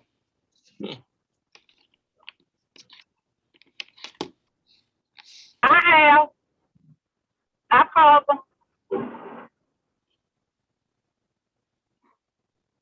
So do we need to go back to the mosquito people and ask them to adjust their price? That Well, I maybe mean, they adjust their but service. yeah, that's all fine and well. Right now, let's get the budget right. That's what I think. And then we get the mosquito people in there and we just say, look, there's some dissatisfied customers. If y'all are going to go up on us on these fees, and you don't want us to rebid this thing, you need to show some performance. I mean, they can do it from the airplane, whatever. But I'm just stating what I have observed.